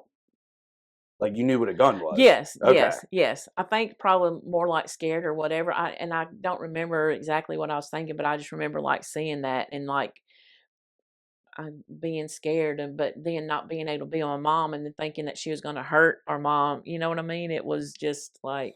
And then you're still with the aunt for another week or two or whatever it was, right? The Yeah, aunt. Oh yeah, my gosh. yeah. So you're chilling at home. Dad picks you up. You go here. Mom's like, nah, you guys need to come home. Aunt's like, no, Yeah. back up with a shotgun. Yeah. And then for like another week or two, you're like, okay, trying to process all this. Yeah. Ooh.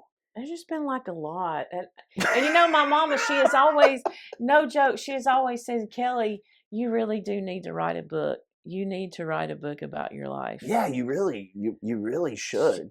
I think your story, like, one, this is why I love hearing everyone's stories. Right. You don't know, No. you have no idea what you're going to get. No. You don't know what everybody's went through. No. Yeah. And I tell people that all the time. Yeah. One, be kind to everybody. Right. You don't know what everybody's going Right. through. And that's Right. just because what we should do. Yeah. As a Christian. Even if you're not a Christian, you should do it. But, that's why I like the Bible, because it says to be nice a lot. Right. But my gosh, I mean, what you don't know what people's going through. You don't know who's going to snap either. No. Like, I mean, you talked about you were going to take your own life with a cord. Like, that's when you get on a different level. And I understand that because I've been on those kind of levels, but that's extreme. It is, and it's like that's not something that I say to a lot, Well, I'm glad you're saying it because because it's like you. Well, you said there's a stigma around the postpartum depression, and I think it is completely freaking stupid. Sorry, Mom. My mom doesn't like that word. She calls it the S word. Right. That people do judge it, but I understand. I shouldn't say understand. I comprehend. Right. Why they do. Because to me, it's like I just picture like some just foolish, uneducated twit, being like, "Oh, ain't no, you gotta be able to take care of your kid now," blah, blah. And it's like, dude, Yeah. like, one, having a kid, and anybody, when you have a kid in your life, I don't care if you made the child or not. That's an extreme change. Right. When you carry a human life and then it's out, and then your hormonal balance, and holy cow. And then like losing a child. And just keep on. And now, did you always like? You're clearly very grateful. I mean, sitting here right now, presently, you've articulated that you're very, very thankful, right? Grateful, whatever. Yeah. When did you start being like that? I think when I got older. Yeah, I mean, losing a child, you ain't going to be like that. Yeah. Because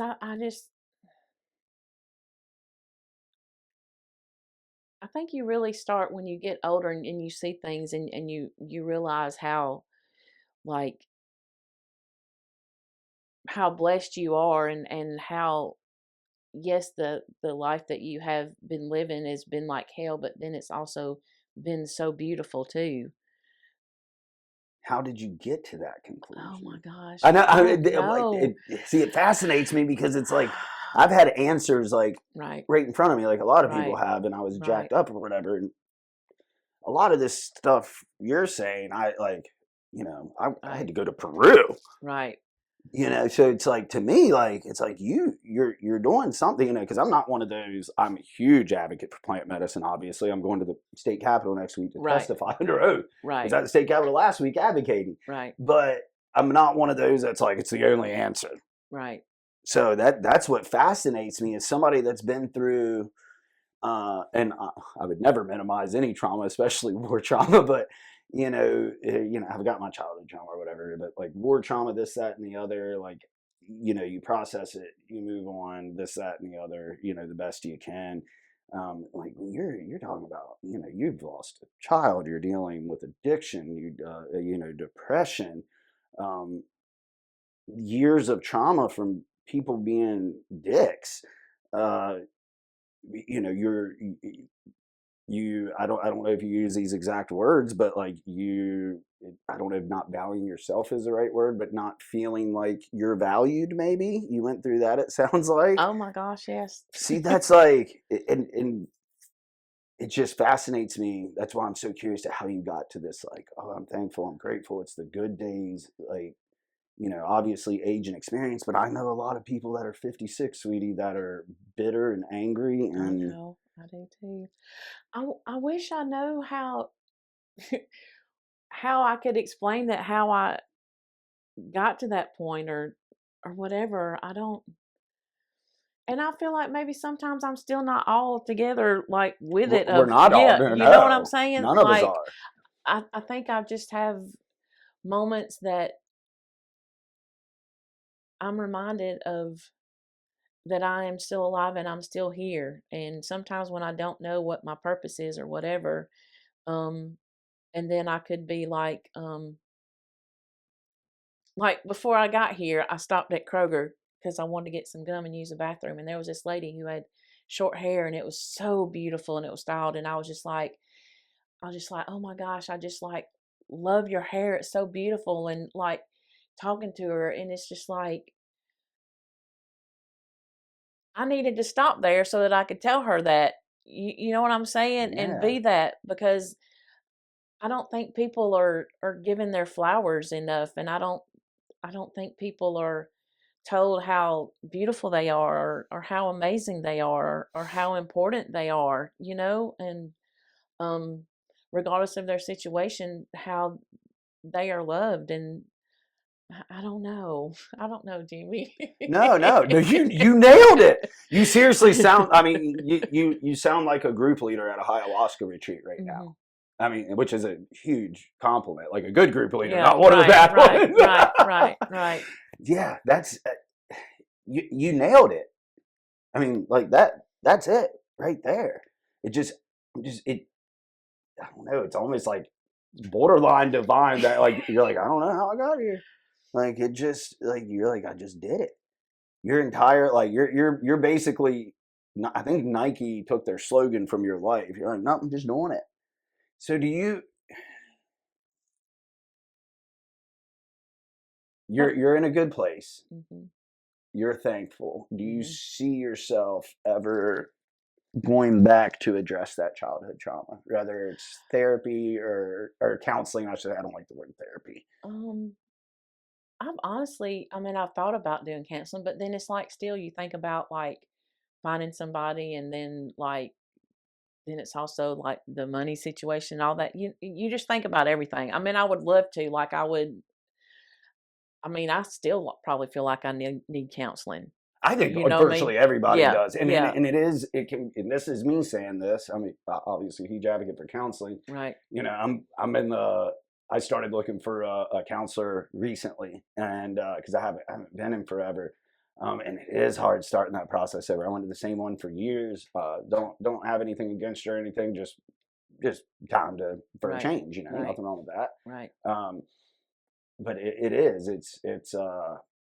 It's really, really, really hard to go that route. Have you? This is another like personal question. Have you ever thought about going like the psychedelic treatment routes? Have you ever looked at those things? Like something is like I'm not talking about as going all in with Right, like ibogaine and right, right, ayahuasca, right? right. But like the psilocybin or mushrooms, something like that, and then like doing like a microdose protocol after. Have you ever looked into stuff like I that? haven't, because I don't know I'll give you some anything. You stuff know to what I read. mean? You Yeah. don't. I'll Okay. send you some stuff. When like whenever we wrap up, I'll text it to you or whatever. Okay. I'm going to have to dig for my psilocybin stuff. But You know what serotonin is, right? The happy chemical in the brain? Okay. Yes, because I've taken antidepressants before. You But have? yeah, Okay. yeah. Do you still take them? No, I was put on them after my mom died because like I really struggled or whatever. What year was but that again? I'm sorry. 2020. 20. That's Yeah, right. That's yeah. right. But I stopped it like myself, and I've not been on anything for probably about 3 years. What made you come off of those, if you don't mind me asking? I felt like it wasn't doing any good, and then I was like, I don't really want to go through of trying different ones. You know what I'm saying? It's a And slippery being slope. yeah. It's a slippery slope. So I don't know. I mean, I still struggle a lot of times. I still have my days. You know, I texted my daughter the other day. I'm like, I'm just really struggling right now. You know, and because me and her, we talk like that. You know what I'm Yep. My saying? mom and I are the same. That's And awesome that you yeah, do that. yeah, yeah. But I mean, I do still have my days, but then I have my moments that, like today, you know, seeing that woman and talking to her. You know what I mean? It was just that's something that my mama would do too, because I seen that from my mama. I seen that from my papa, her dad.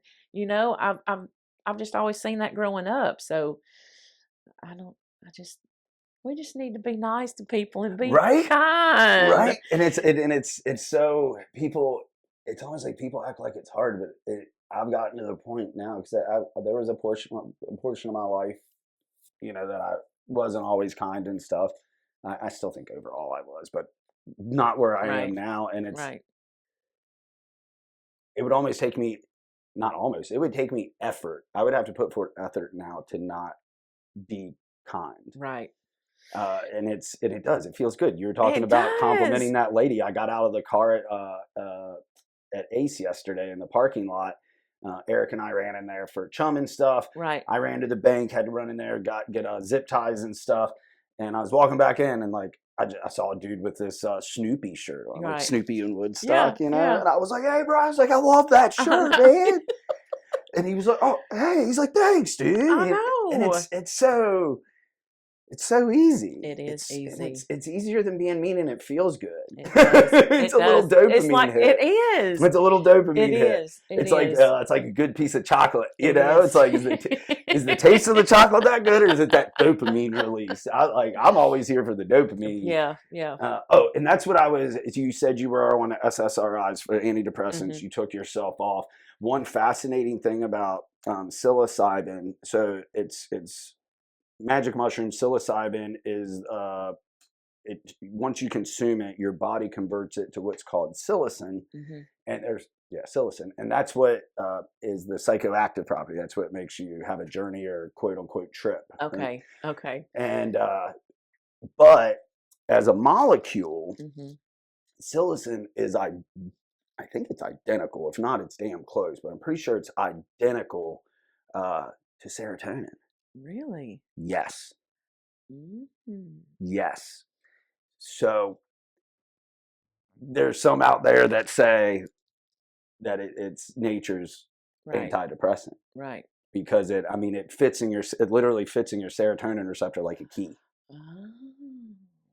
It's fascinating stuff.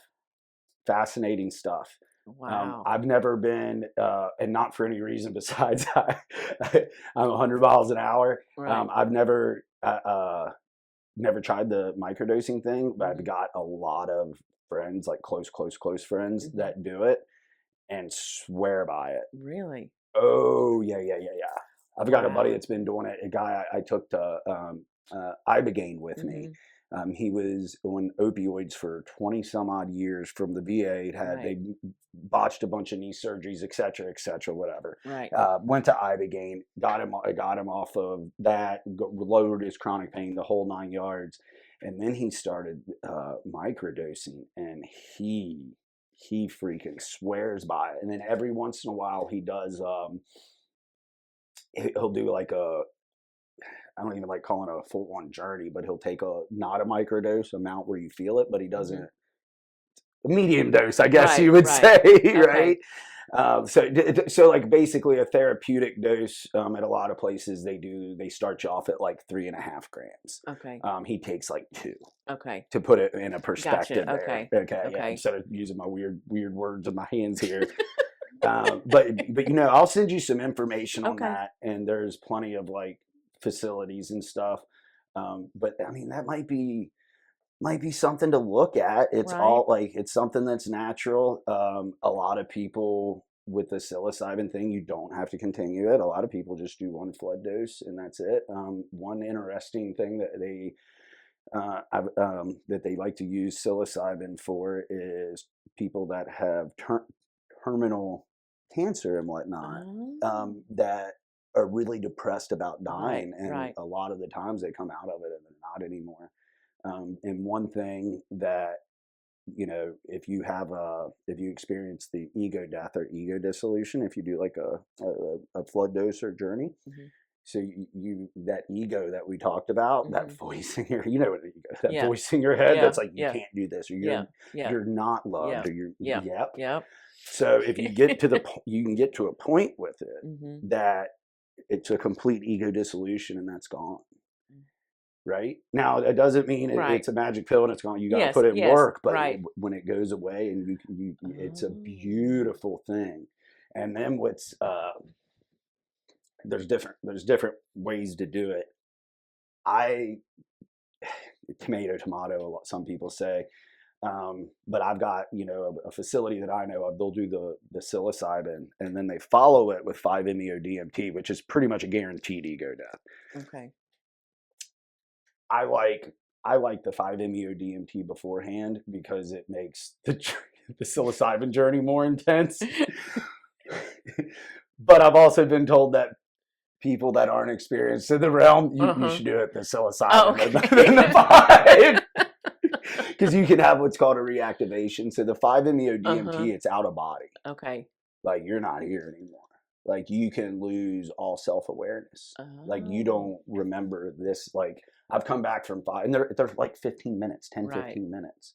Yeah, you smoke it. It's like Right. the poison from the bufo toad. Yeah. You blast off, and it's like, they call it breaking through. So sometimes people will describe like a split second of like really bad fear or panic, and that's because it feels, not physically, but it emotionally and mentally, it feels like you're going to die because your Oh. ego's about to Right. die.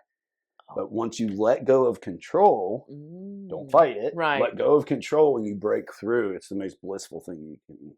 They call it the God molecule. Oh.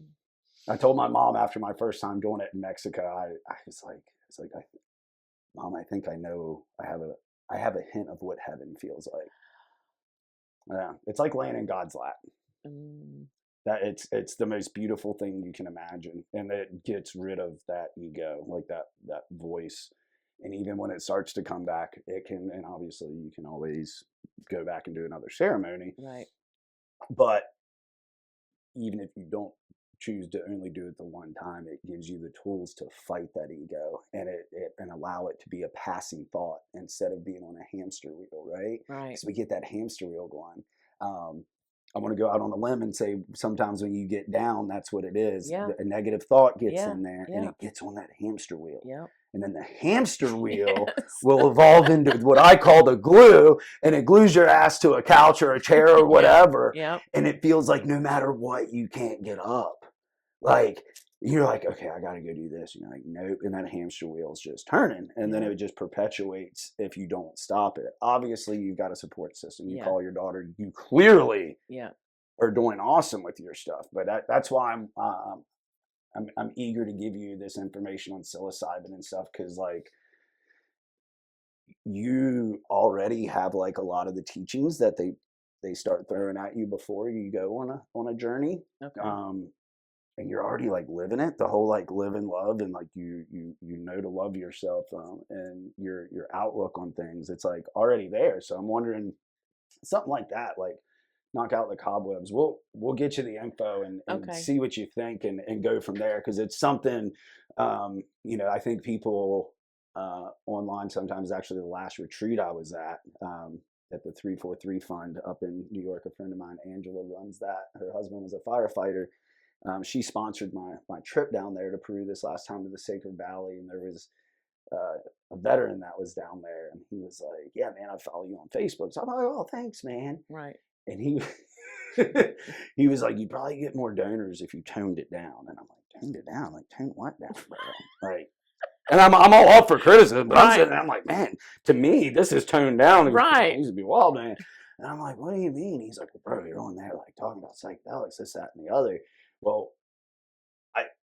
it's awesome for me. I don't want people to think that like I think it's for everybody. Right. So and that's why we do it like this. Right. You get information, you research information. I'll send you like YouTube stuff to watch. Have questions, ask me, and if you're interested, it goes from there. Because it isn't for everybody. Right. For anybody that wants to be happy and wants a little cheat code on the way to get there, I highly recommend it. Yeah, I want to get back. I mean, I feel like I'm doing good and I'm living, but I also think a part of me changed when my mom died. I've never been the same since, but I still try to live and stuff and kind of be like her. You know what I mean? Well, and then something I've actually definitely have never shared it on camera. I've probably shared it with maybe just my mom and my girlfriend, I think. I'm actually absolutely. I don't know if terrified is the right word anymore. It's definitely scary. Like the thought of like losing my mom, and then this is funny, but my mom and my girlfriend are only a few years apart. So then it gets in my mind, and I gotta, you can't, I don't let it on the hamster wheel, but you got to be careful because I'm like, oh man, what if like they could go at close to the same time, and it's just wow, and I can't imagine, I know how close my mom and me are. It sounds like you and your mom are just as close, like going through all of that bonds. I mean. Yeah. Going through hard times, it's just like it's like a bond in war. That's why you bond with men in war. It's a traumatic experience. You're going to bond through people through trauma too, and obviously already having a connection with being your mom. Holy cow! And I used to deal with death by ignoring it. I didn't go to I can't tell you the last time I went to a buddy's funeral. Actually, I probably can. Think it was all the way back in 2010, and I've lost a lot of buddies since then. Pretty selfish of me. It was just my way of not acknowledging it. Right. Like I remember them, I honor them, I miss them and love them. But that's one thing I noticed I wasn't doing. And on my first trip to Mexico, doing ibogaine in 5, I actually my grandmother had cancer and gotten rid of it. And then I was down at Ambio, and there was this point in my journey that I've done ibogaine 4 times down there. And the first one was extremely wild. It was all over the place. But at one point, I'm way closer with women than I am men. I think now is probably the first time in my life where I might have. I have more male friends now than women, but I'm 42, and this is the first time. Right. So I was in this room with like my sister. She was actually holding my nephew that was a baby at the time. But it was like my mom, my aunt. I mean, all the women in my life who have ever like made a difference and loved and nurtured me. Right. And I'm like, oh man, where's grandma? And like grandma was back in the corner, right? So I'm like, grandma, come over here with the rest of us. And she was like looking at the ground, and I'm like, Grandma, what are you doing? And she looked at me and she's like, I don't feel good. And then she died. And like, I'm seeing her soul go to heaven. And I'm like, I mean, I just had all the emotions you could imagine, right? Watching, quote unquote, watching your grandmother die. I mean, because in my mind, I just watched her die. Exactly. Right? I knew I was on medicine, but it was still an experience. Yes. Right? And so I'm sitting there, I'm like, oh my gosh, like, no, Grandma, come back. And she was like, I don't hurt anymore. And it was lifted, and I was like, okay, cool. I didn't say a word about it when I got back. I mentioned it to my girl, and that was it. Me and my girl were like friends at the time. We dated. Right. We broke up because I was whatever. And then we stayed best friends because we have a granddaughter. Right. And then recently we started dating again. But anyway, she was the only one I said it to that experience with ibogaine. And then my grandmother had a lot of bladder issues, so she'd have to go in for like a UTI and shit all the time. No big deal. And she was watching great grandbabies, still hand washing laundry, hanging it up outside, walking a couple miles a day. Right. Very able. Like, Yeah. this wasn't Yeah. like a Yeah. old lady per Yeah. se. And my mom called me one day. I was riding down the road and she goes, hey, or no, she texted me. I'm sorry. She's like, hey, taking grandma in, UTI, blah, blah, blah, blah, blah. And I break down crying. I called mom back. I'm like, and I told my mom what happened. And then a short time later, she passed. Yeah, the cancer had come back and it was like super aggressive. She started getting treatments and passed away. I had already processed those emotions Right. during the ibogaine journey. Right. And I shed a couple, like when I say shed a couple, I'm Right. normally a crier now. Right. I'm a crier. Happy cry, sad cry. I'm a crier. It's good. And I need to cry. Definitely, it's good for me.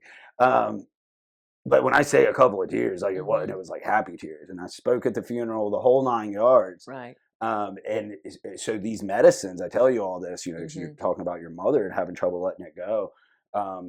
These medicines have really helped me deal with death in a positive way. My grandmother and I were close. Now, granted, not like my mom and I, probably not like your mom and you. Right. But I will say this, that the thought of my mom passing before I started my plant medicine journey would send me to a borderline panic, and it would make me vomit sometimes in the past. I used to have this thing with nerves, like that I'd get sick. I'd physically just, I'm a puker too. Adrenaline dumps, it would happen. Oh, it was, oh my gosh. You want people to think you're crazy? Like, an altercation about happens and you're sitting there and you're just like, whoa. And like look back up and like, oh yeah, nuts. So, but that's how badly it used to affect me, and it doesn't do that anymore. It's one of those things, and before we ran into our recent, I don't want to call them troubles, our recent nonprofit financial challenges, I usually, I don't get paid. I live off of my retirement, disability, whatever you want to call it, from the Army. Which isn't much, so it's hard to save anything. Right. When I had my mental health issues, retail therapy was a thing for me. I was making great money, but I was making it rain. Right. I was in it. I was helping people too. I was doing good stuff with it sometimes, but also wasted a lot. But I say all that because it's, I used to keep enough money to get me to an emergency ibogaine treatment just in case, like, my mom passed in a car accident or something happened, because like the nonprofit can't stop. Yeah. And, and I hit up the owner, and he's a good buddy of mine. This is a while back. And I was like, hey man, like this, like ibogaine is like magic to me. And I was like, dude, God forbid if something crazy happens and I feel like that everything's, can I come there in an emergency? He's like, bro, he's like, I got you, man. Like, don't worry about that. So I think it would help. So I think, let's look into that. Okay. Talk about that. Oh man, that's I'm passionate about that subject. I know. It's so hard not to be though, because of obviously what it's done for me, but what I see it do for others. Right. It's like out of everybody, I'm trying to think of like a percentage I actually keep up with and in touch with, because I've been there 4 times. That means I've done it with about almost around 30 people. I would say I keep up with slightly over half, either directly or through secondary means. Right. And I don't know of anyone that's regressed. I actually get this.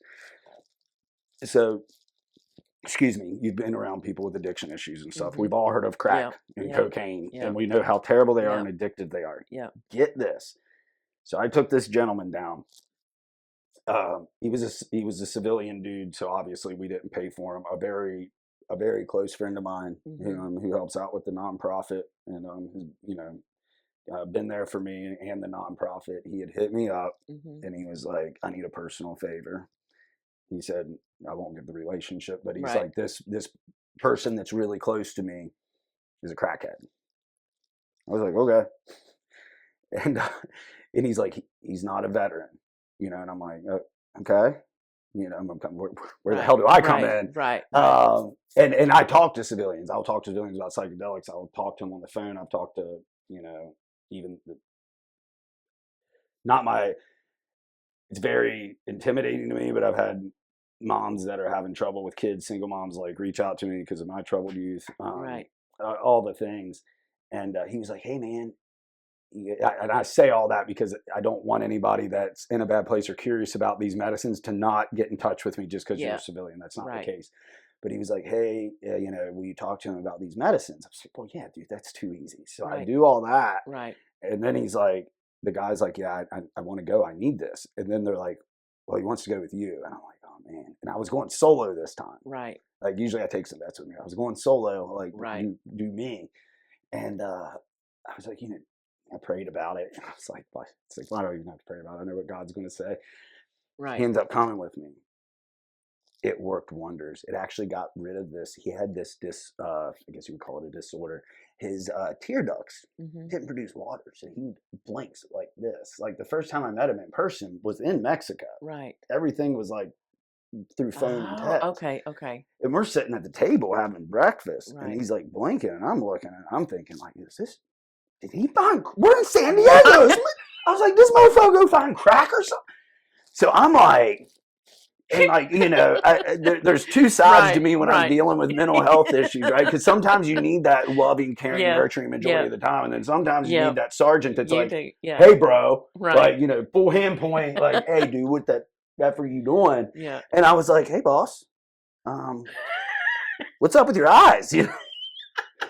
I didn't want to be too gentle because if he was like, I was like, can he handle his shit this well to be in public? And he's like, oh, my tear ducts. Well, of course, me. And I'm like, he's like, I mean, you can ask our mutual friend. Yeah. Well, I was like, I was doing it right in front of him. I'm like, I'm about to go get this guy a piss test. That's why I was mad. I made him send me a piss test, a picture of it before. He's like, no. He's had that since we were kids. So, okay. Okay. Guess what? It got rid of it.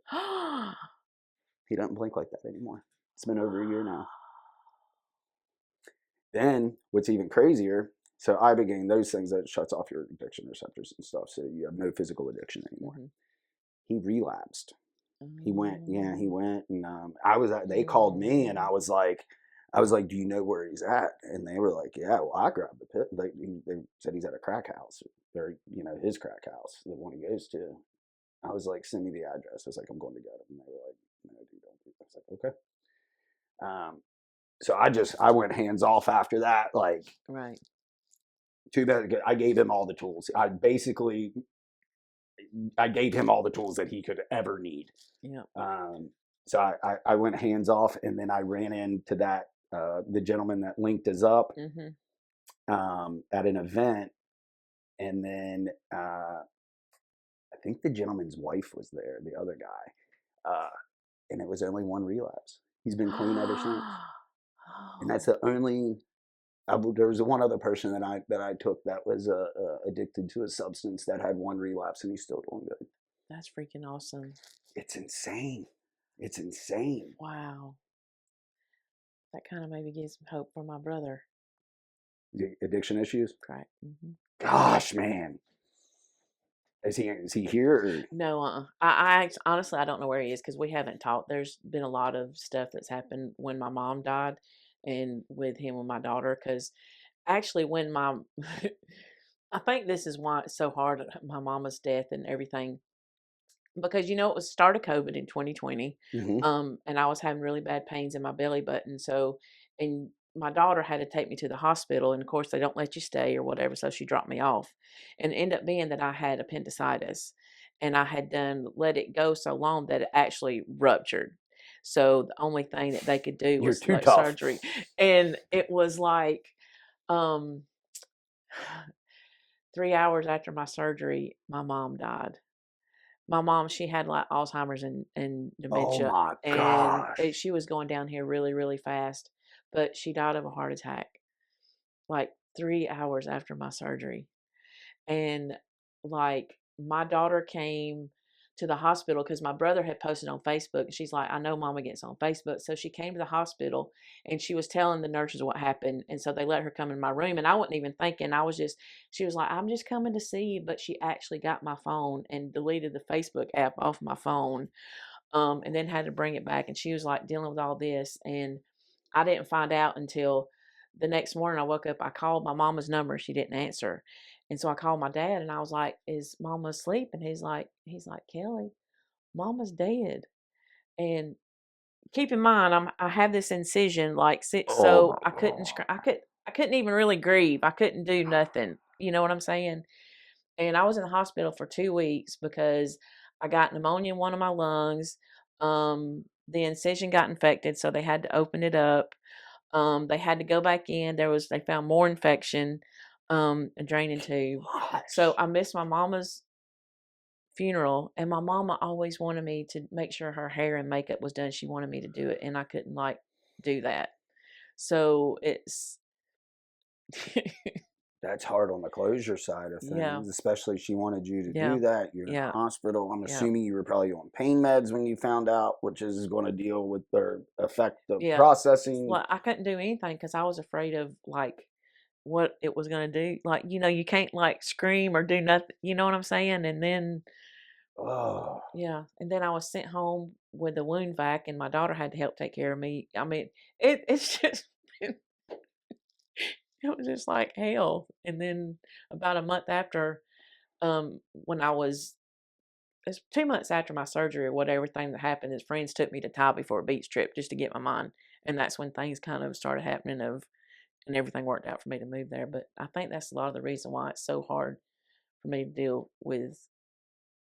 Well, number one, of losing my mom, but in that way of not being able to say bye to her or anything or not nothing, yeah, not yeah. Not being able to nothing. go to the funeral, like No, I mean, no. and the fact that she said numerous times, like, "Oh Yeah, my God."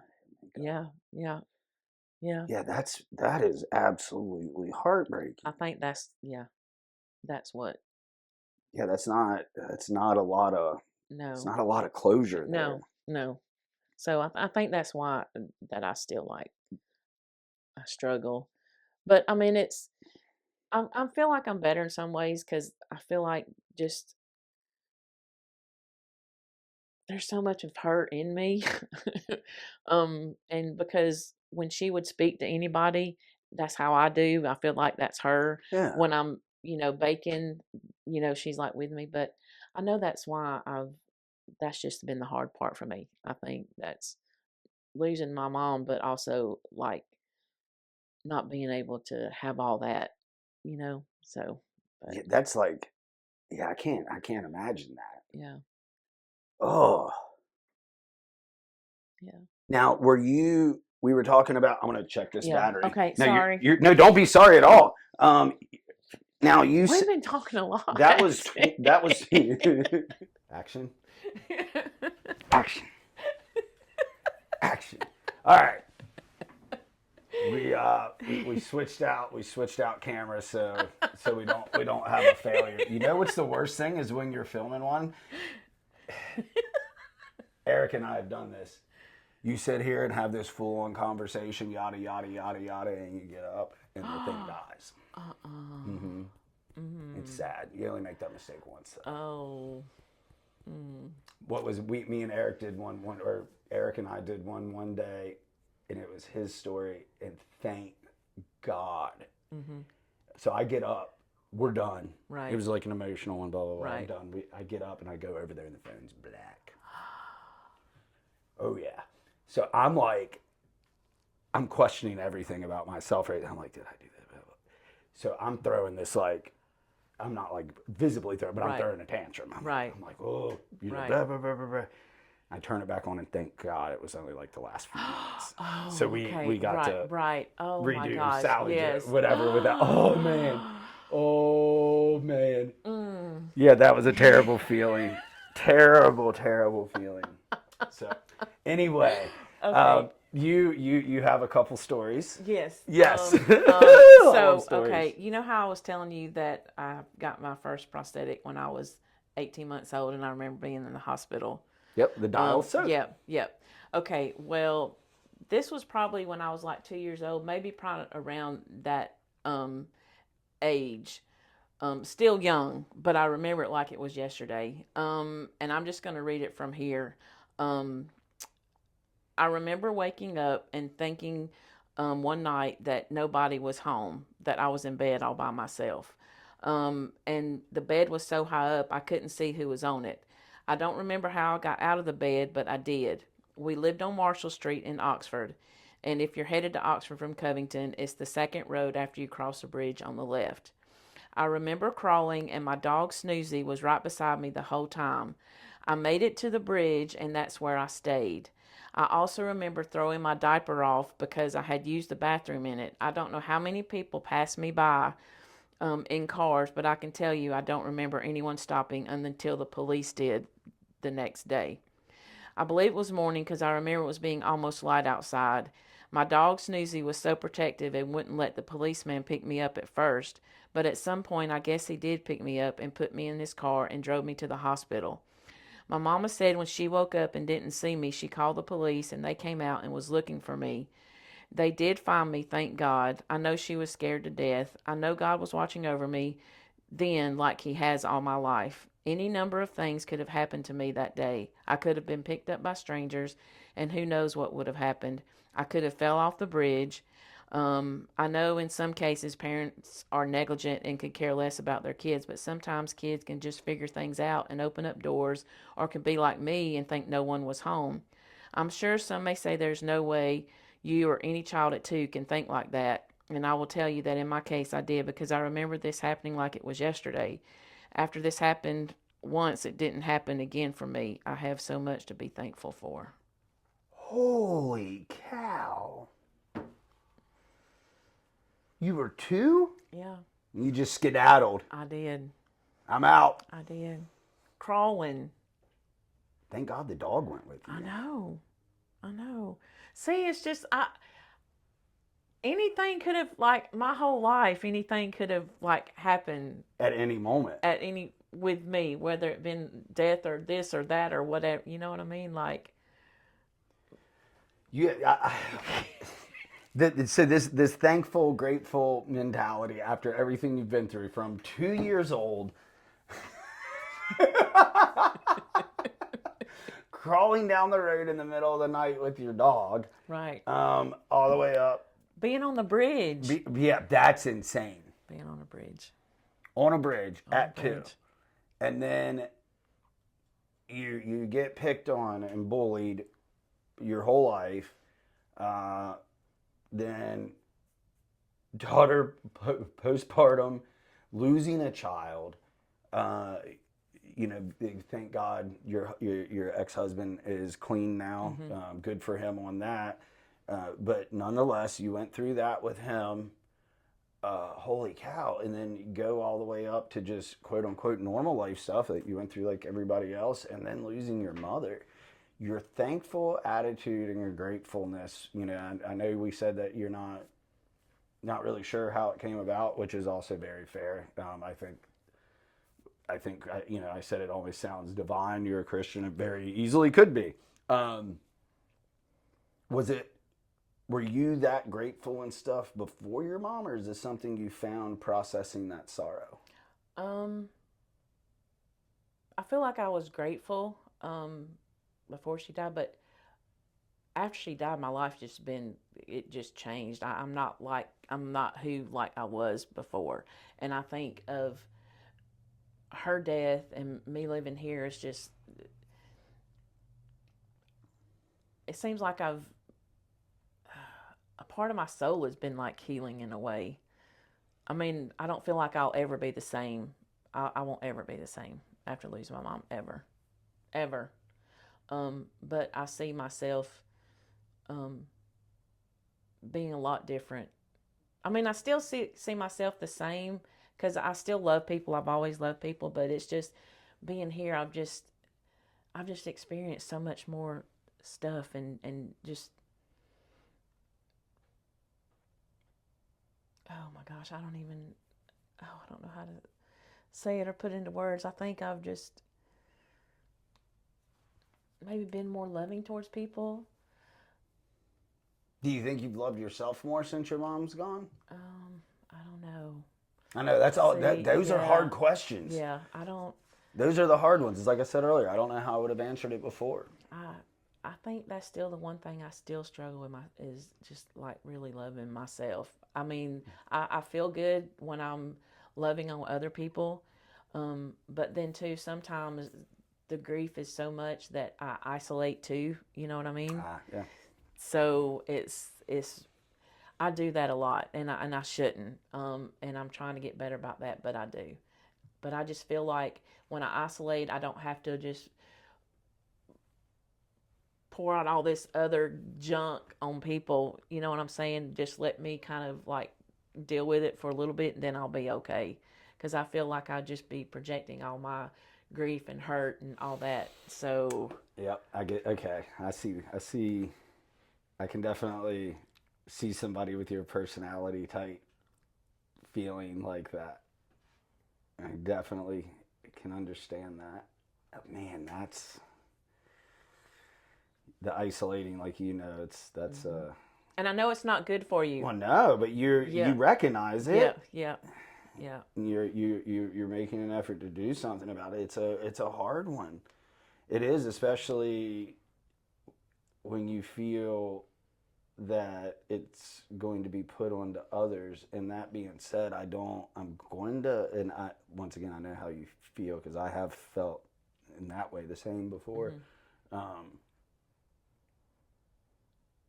I think you're wrong on that. I don't think people are, I mean, the asshole people, yes, they're always going to have assholes, but like, especially people you know and stuff, nobody's going to, anybody that knows you, I'm sure, is if you came around them and was in a bad mood, they wouldn't want anything but to see you in a good mood, and I don't think it would put them in a bad mood. And I think you're the type of person that if you were down and you were around somebody you cared about and they were remotely happy, I think it would uplift you at least a little bit because you want other people to be happy. Right. Like that's really clear. That's just, God bless. And man, the isolating I shouldn't say everybody, majority of people I talk to with mental health issues, oh man, I went through stages to where if I wasn't chartering, like this is when I was doing the for-profit thing, I wouldn't leave this house unless I absolutely had to. And when I did, I would have noise canceling headphones on. I didn't want to talk to anybody. I was such an asshole at one point. I would go up to IDAC, because you could go up there and get basically it was perfect for a single guy. You get a huge plate of food. I would get like double what do you call it? Not fried, baked, like grilled chicken nuggets. Gosh, broccoli and cheese, and then like French fries or whatever. And with a tip, it'd be like $12-$14. So like you couldn't beat it. And I've been up there. I was up there with my headphones on one day, eating my food, and this guy, just tapped me and started talking about fishing. Well, I mean, I did all my advertising on social media. Everybody knew you fish. You're a fisherman on an island. Right. People are going to talk to you about fishing. Right. It's kind of your job too. Right. And I looked at him, and I'm almost embarrassed to say it out loud. I looked at him and was like, "Hey man, are you plan on like booking a charter, spending a little bit of money or something?" And he's like, "No." And I was like, "Why the hell are you talking to me?" Like that's what I got to.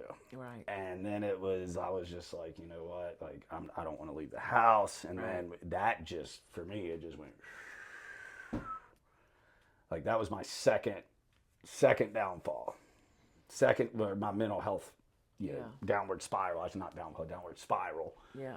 The isolation, man, I had a lot of crazy days and nights in this house, pacing endlessly. Oh my gosh. Oh. See, it's not been that, but mine's just been like isolating and not wanting to be around like the people that have become like my family on the island, and they do like reach out and sometimes, but I'm just like, oh my gosh, I just I just have those moments, but then it kind of like a couple days, and then I'll like be okay. You know what I mean? I'll go like and do stuff by myself or whatever, and different things. But that's just my whole thing. I just feel like I just need to be by myself to get right, because I don't want to. And and you are right. The people that do love me, care about me, they're like, Kelly, you're not. We love you, and we want you to be okay, and you know what I'm saying. So it's that's my struggle of now of what I do. Well, and I mean, it's okay to struggle. We all have them. Once again, isolating. I think it's awesome you recognize it. I think it's awesome. And I want to be better, like I do. And that means you will. Yeah. That means you will, because you have the determination. That's clear. Yeah. And your self-awareness is pretty amazing. Like, and your willingness to like be vulnerable and talk about these things, that's awesome. Mm-hmm. And I think I think you should. You know what? Maybe this would be. I don't know. This might make you isolate more. I was gonna say maybe I have something that'll help. But maybe when you start maybe when that hamster wheel gets on, right? Because mm-hmm. Mama wanted you to write a book. Mm-hmm. Maybe when that hamster wheel gets going, if you've struggled starting to write a book or this, that, and the other, just start in your the notes like that you have in your phone, the notes app or whatever you're using. Maybe start just penning notes for it when the hamster wheel gets going.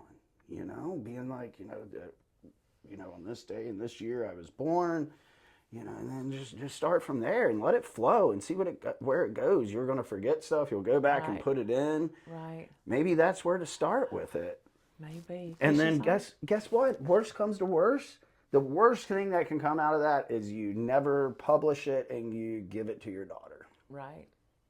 Which I think is pretty rad. Right. Like that would be pretty rad, man. But maybe, I don't know, like maybe try that. I've never thought about that. I mean, it's I think it would be a positive thing. I'm trying to think if it, I mean, I think even just revisiting all of that, even the hard stuff or the bad stuff, right?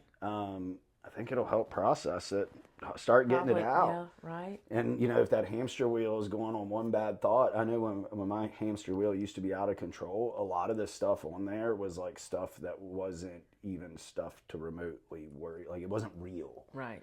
Like the basis of it might have been real, like the pebble at the base that the base is built on might be real. That's it.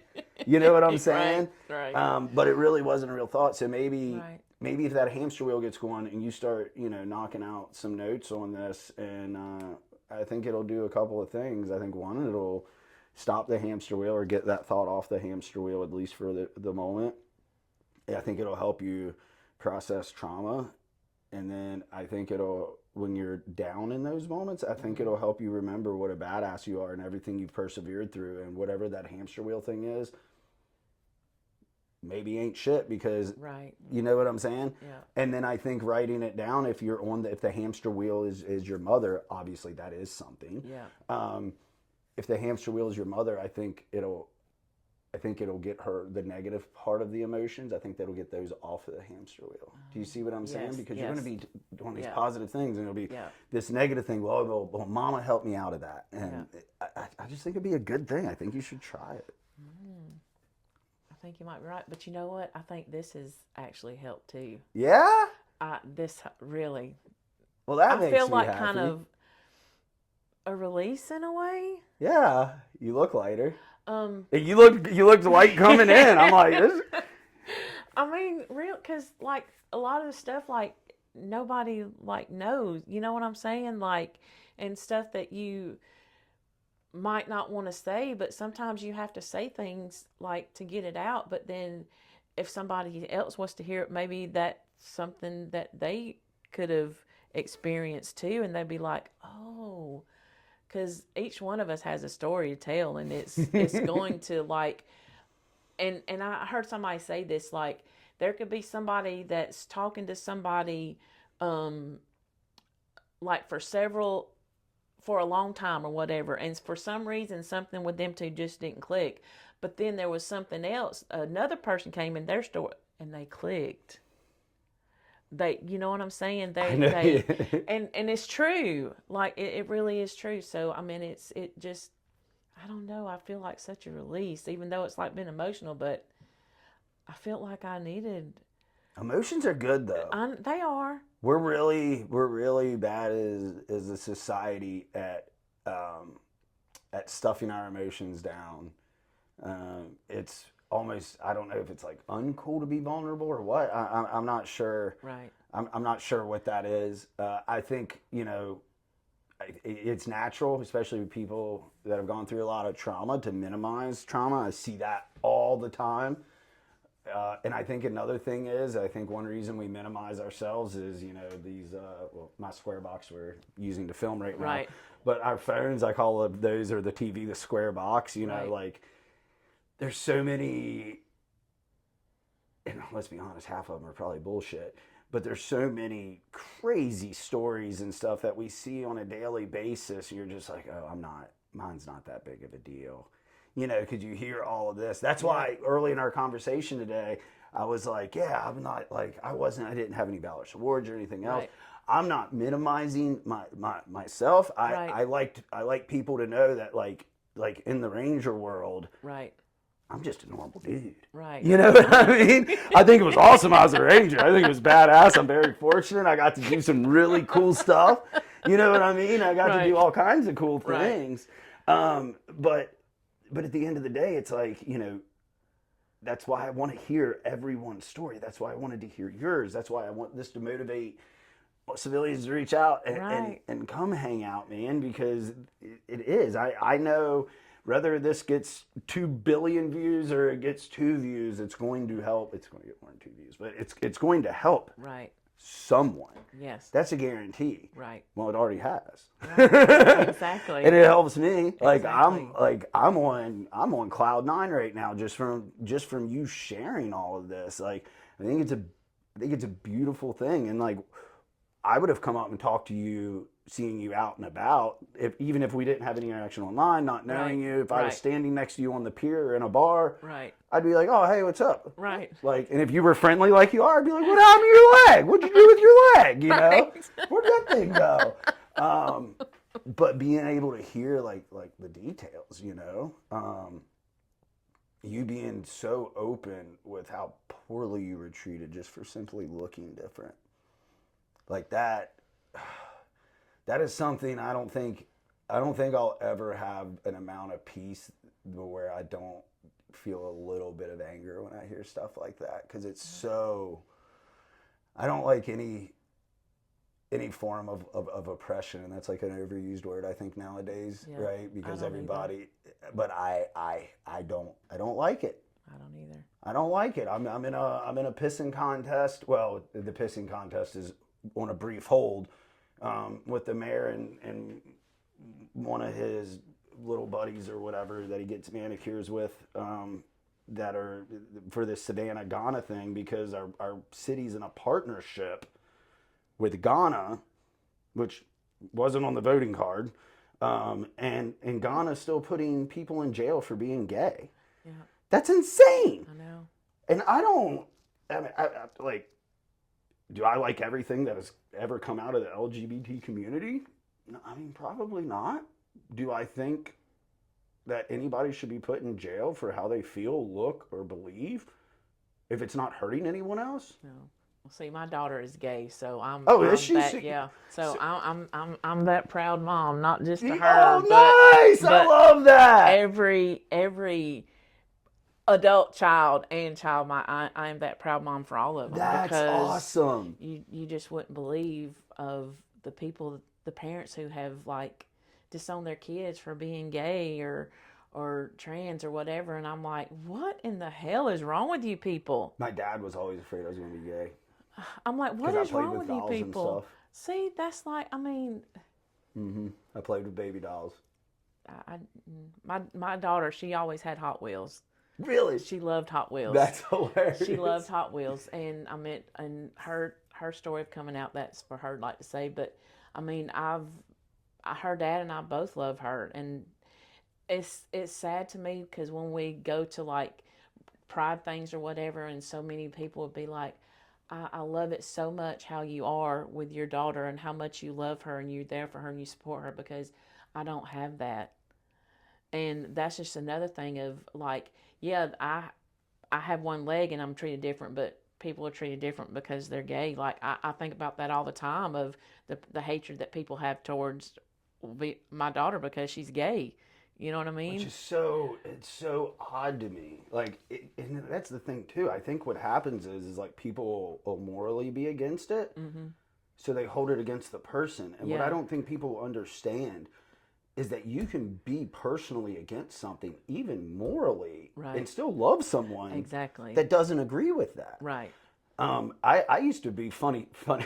We're gonna go through like 4 batteries. I love it. So I used to be I don't. Do you call it a homophobe? I was a homophobe, but it was I was young, right? Once again, small town, right? Yes. Very rural family on both sides of the family. Yeah. Okay, we didn't have, at my grandmother's house where I spent a lot of time growing up, we didn't have an indoor toilet or hot water shower or anything until 2001. My real dad's time. Really? Yes. Yeah. So like at mom's house and everything was good, but like, so like, I mean, family's pretty country, right? Yes. And dad's side's about the same. They got a lot more redneck in them, you know. So it's that's how I was raised, right? And like very conservative Christian upbringing, small town. I don't remember gay people until I got to high school, and they were the ones that I knew of. I'm sure there were plenty in town, but the ones that I knew of, all went to the university because it was like a big in theater and arts and music and stuff like that. So I get into this first like bad fight where I injured somebody. He was picking on a dude and yada yada yada. Right. It went too far and I messed him up really bad. Anyway, I had to get a job. So as long as I was playing a sport, right, I didn't have to work. Right. When soccer season, I would work. Just it was a little easier. Wrestling season, a lot harder to work. Right. Well, that wrestling season, I messed this kid up in the fall. Wrestling's a wintertime thing in Virginia. So we go to the mom. Mom's like, hey, you got to pay for this kid's dental and all this stuff. You're getting a job. Right. Yes, ma'am. She takes me to the mall. I'm like, I'm 16 years old, right? And like, I'm walking around and we walk by the Gap. Do you remember that store? Yes. I don't know if it's still around or not. So we walk by the Gap and there's like every hot girl in the world in there. And I'm like, pfft. I go in, I'm like, hey, y'all doing any hiring? And they're like, yeah. And I'm like, cool. Fill out an application, turn it in, interview, right? They're like, yeah, you do an interview like tomorrow. It was quick. I was like, wow, okay. So I go in and there was a lady, I don't know, she was probably in her early 30s. And then a dude that was in his 20s. He was clearly gay. Right. And I'm like, this is weird. You know, because I didn't know, man. Right. I'm like a little redneck kid running around, little hillbilly kid. I'm like, okay, whatever, you're gay, dude. I don't care. You know, I got through the interview, and I told Mom, I was like, Mom, manager's gay. I don't know about taking this job. And she's like, I don't know if that's a big deal, Jimmy Lee. Like, well, she didn't know a lot about it either. Right. I'm like, okay, I'll take it. Long story longer, they have our first full company meeting because they're doing this. The Gap's opening the store like an hour and a half away, 2 hours away in Hagerstown, Maryland. They need people to go up and set it up. You get paid well, yada, yada, yada. 82 employees, something like that. I would say half-ish, maybe better than half, are men. I was the only straight dude there, right? Now, 16 years old, small town, no experience, and like the theater folks, right? You know, so they're very, very outgoing. They're very, they're like me. They're animated. They're loud. Yeah. Right. So I'm like, oh man. I like thought I was so ignorant, true ignorant, lack of knowledge, lack of experience. Yeah. I was like, they need to know I'm not gay. It's like I thought like the gay monsters were going to get me or something. Right. So I'm like, I don't even know how I timed it. I don't remember because I was so anxious. I was like, yeah, I don't have a problem with like gay people or gay dudes as long as like none of them hit on me. And like there was this, you could imagine the awkward silence. Yeah. Then there was laughter. Yeah. Then like the manager like took me aside. He's like red faced from laughing so hard. He was like, why did you just say that? And I was like, I was just trying to make it clear where I stand. You know, now I'm like, oh no, like, did I do something wrong? But I'm still like, I ain't backing down from shit. You know, dude, I'm a dude. Oh my gosh. So he's like, bro, that's not how this works. Right. Like, it's not like that. Right. And I'm like, okay, whatever. Like, right. Cool, I'll chill. So we're sitting there. Time to go up to this thing. They're like, hey, we're all going to meet here. If you're driving, you're going to have somebody ride up with you. We're going to pair you up. Okay.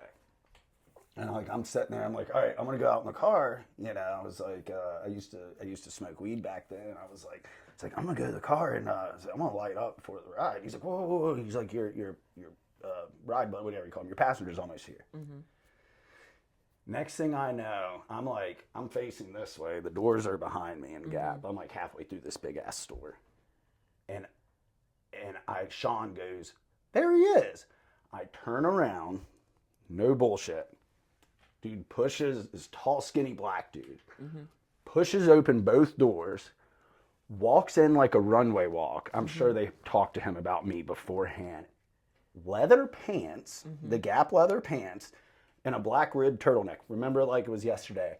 Hey, I'm here, and is doing like a model runway walk, like one leg in front of the other. And I'm like, and I had a car ride up to Hagerstown with him, worked with him all day, came back, and never was a homophobe again.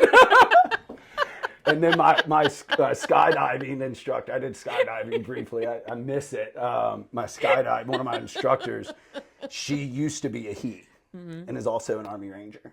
That's freaking awesome. Right.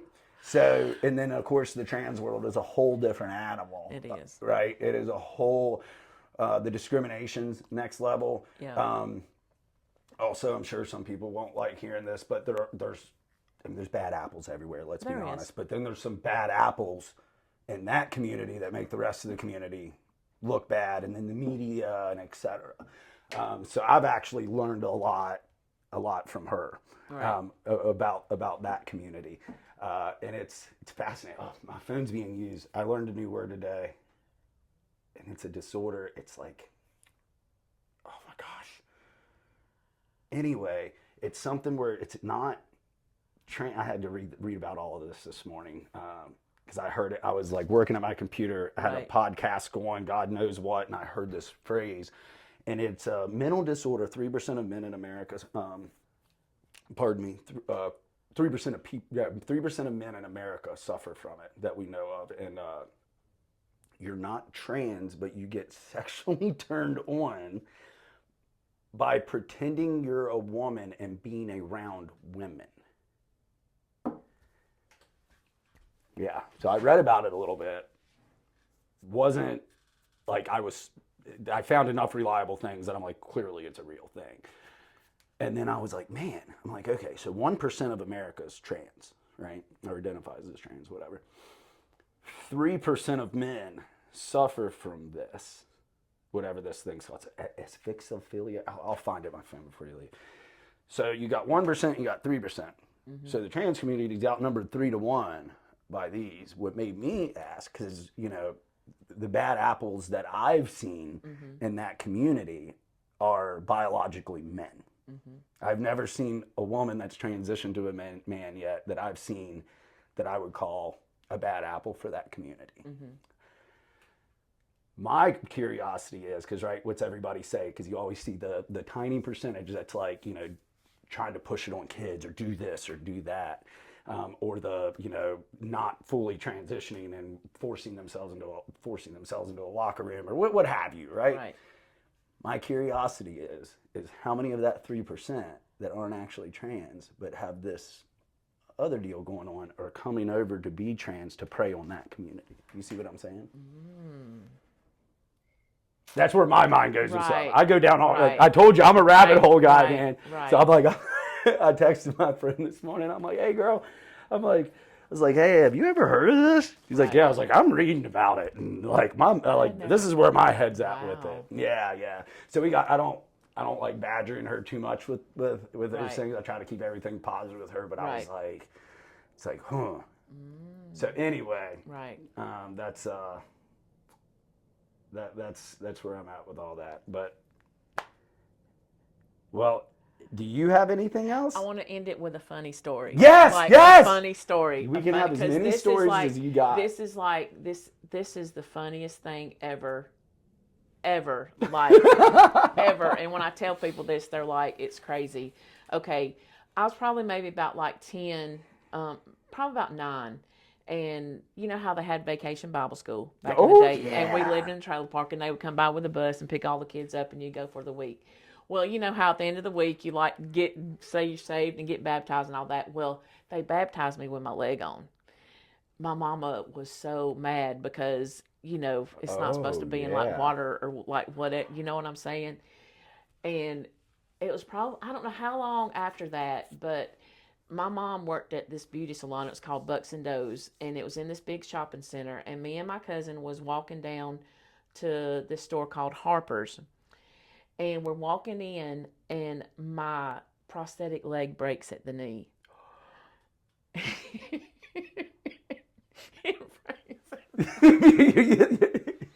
You're laughing at your prosthetic break.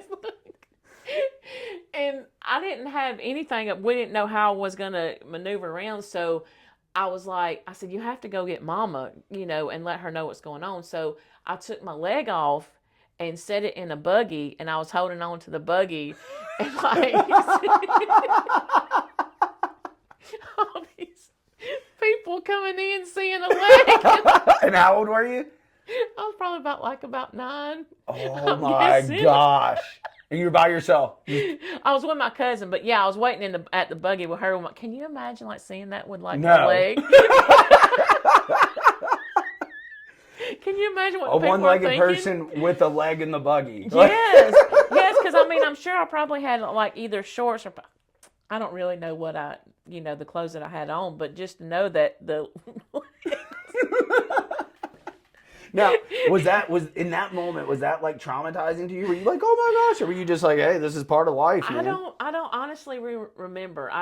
To me, it's like funny as hell now, because I think to myself, what were those people coming in thinking? They probably didn't know what. Oh, everybody's doing it. Don't want to double take. Don't stare, but everybody's going like this. Yes. Oh, and then here's another one that my mom used to do, and my mom was so amazing. Oh my gosh, she was just amazing, and how she loved me and took care of me. But in the cold during the winter time, when I'd have my prosthetic before we get up and go to school, my mama would turn the oven on, and she would open the door, and she would warm my leg up in the oven. Are you serious? Yes. Like one day I was coming in the hallway, and I seen like my leg kind of hanging out the oven. You know what I'm saying? But she would do that to warm it up for me, so it wouldn't be cold. I know, right? So every time I see like a stove with like the door open, because some people do that back in the day. They'd open the stove door to warm up the house, and I think about my leg. She's hanging out there. Yeah. Reminds me of Hansel and Gretel, where they put the kids in the oven. But yeah, I wanted like to end with like a funny story. But yeah, my mom was pretty damn amazing. Well, I can see that in you. I mean, you don't. And not minimizing everything you've accomplished, but you don't have the heart that you have, and you have this, your kindness just kind of just outwardly flows from you. And in my experiences, usually people like that have really good mamas. Right. We obviously had good mamas. Well, thanks for coming on and thank you for having me. And sharing everything. Like, holy cow. We talked a lot. I know. And you need to, when that hamstring gets going, start doing notes. You're right. You're so right. Start doing notes. You're right. I mean, and then when you're comfortable, share pieces of the story here online. Why not? Right. And I mean, I think Amazon has like self-publishing and stuff now, but like I've got one of my really good friends, and we get a good amount of support here on the island at our event we do once a year. We're trying to do some other stuff too, but I call them like our big three that really keep us going. We got an anonymous one, then Starbright / the Doornows, the family that started Starbright, and then my good friend. He started off as a donor, became a good friend, Steve. Right. But he's familiar with the Amazon world. He's a distributor or whatever. And then I think his mom and his aunt are both published authors. Okay. So if it gets that far, we can at least figure out where to go from there. Okay. So I think you should do it. I'm just giving you reasons. I know. I want you to do it. I know. I need to, because my mom's always said that. Always. I think it'll Kelly, be... you need to write a book. Kelly, you need to write a book. And my gosh, if you could dial in how you... And like, I know you still struggle and stuff like we all do, but if you can like dial in how you got to this place you're at now, and you're on a journey. That's why it's called a journey, right? Mine's not anywhere near done. Right. Yours isn't anywhere near finished. So if you could just that right there alone, if you could like be like, oh, I think it was this, and this, like. Whatever you did, it's awesome. It's awesome. You should be proud of yourself. I'm super proud of you. I just met you today. Right. And man, I'm like beyond impressed. This is awesome. And guys, everybody out there, this is why we need civilians coming on here. Because tell your story. Please. Really, you never know who may need to hear it. You may think it's not important or whatever it won't.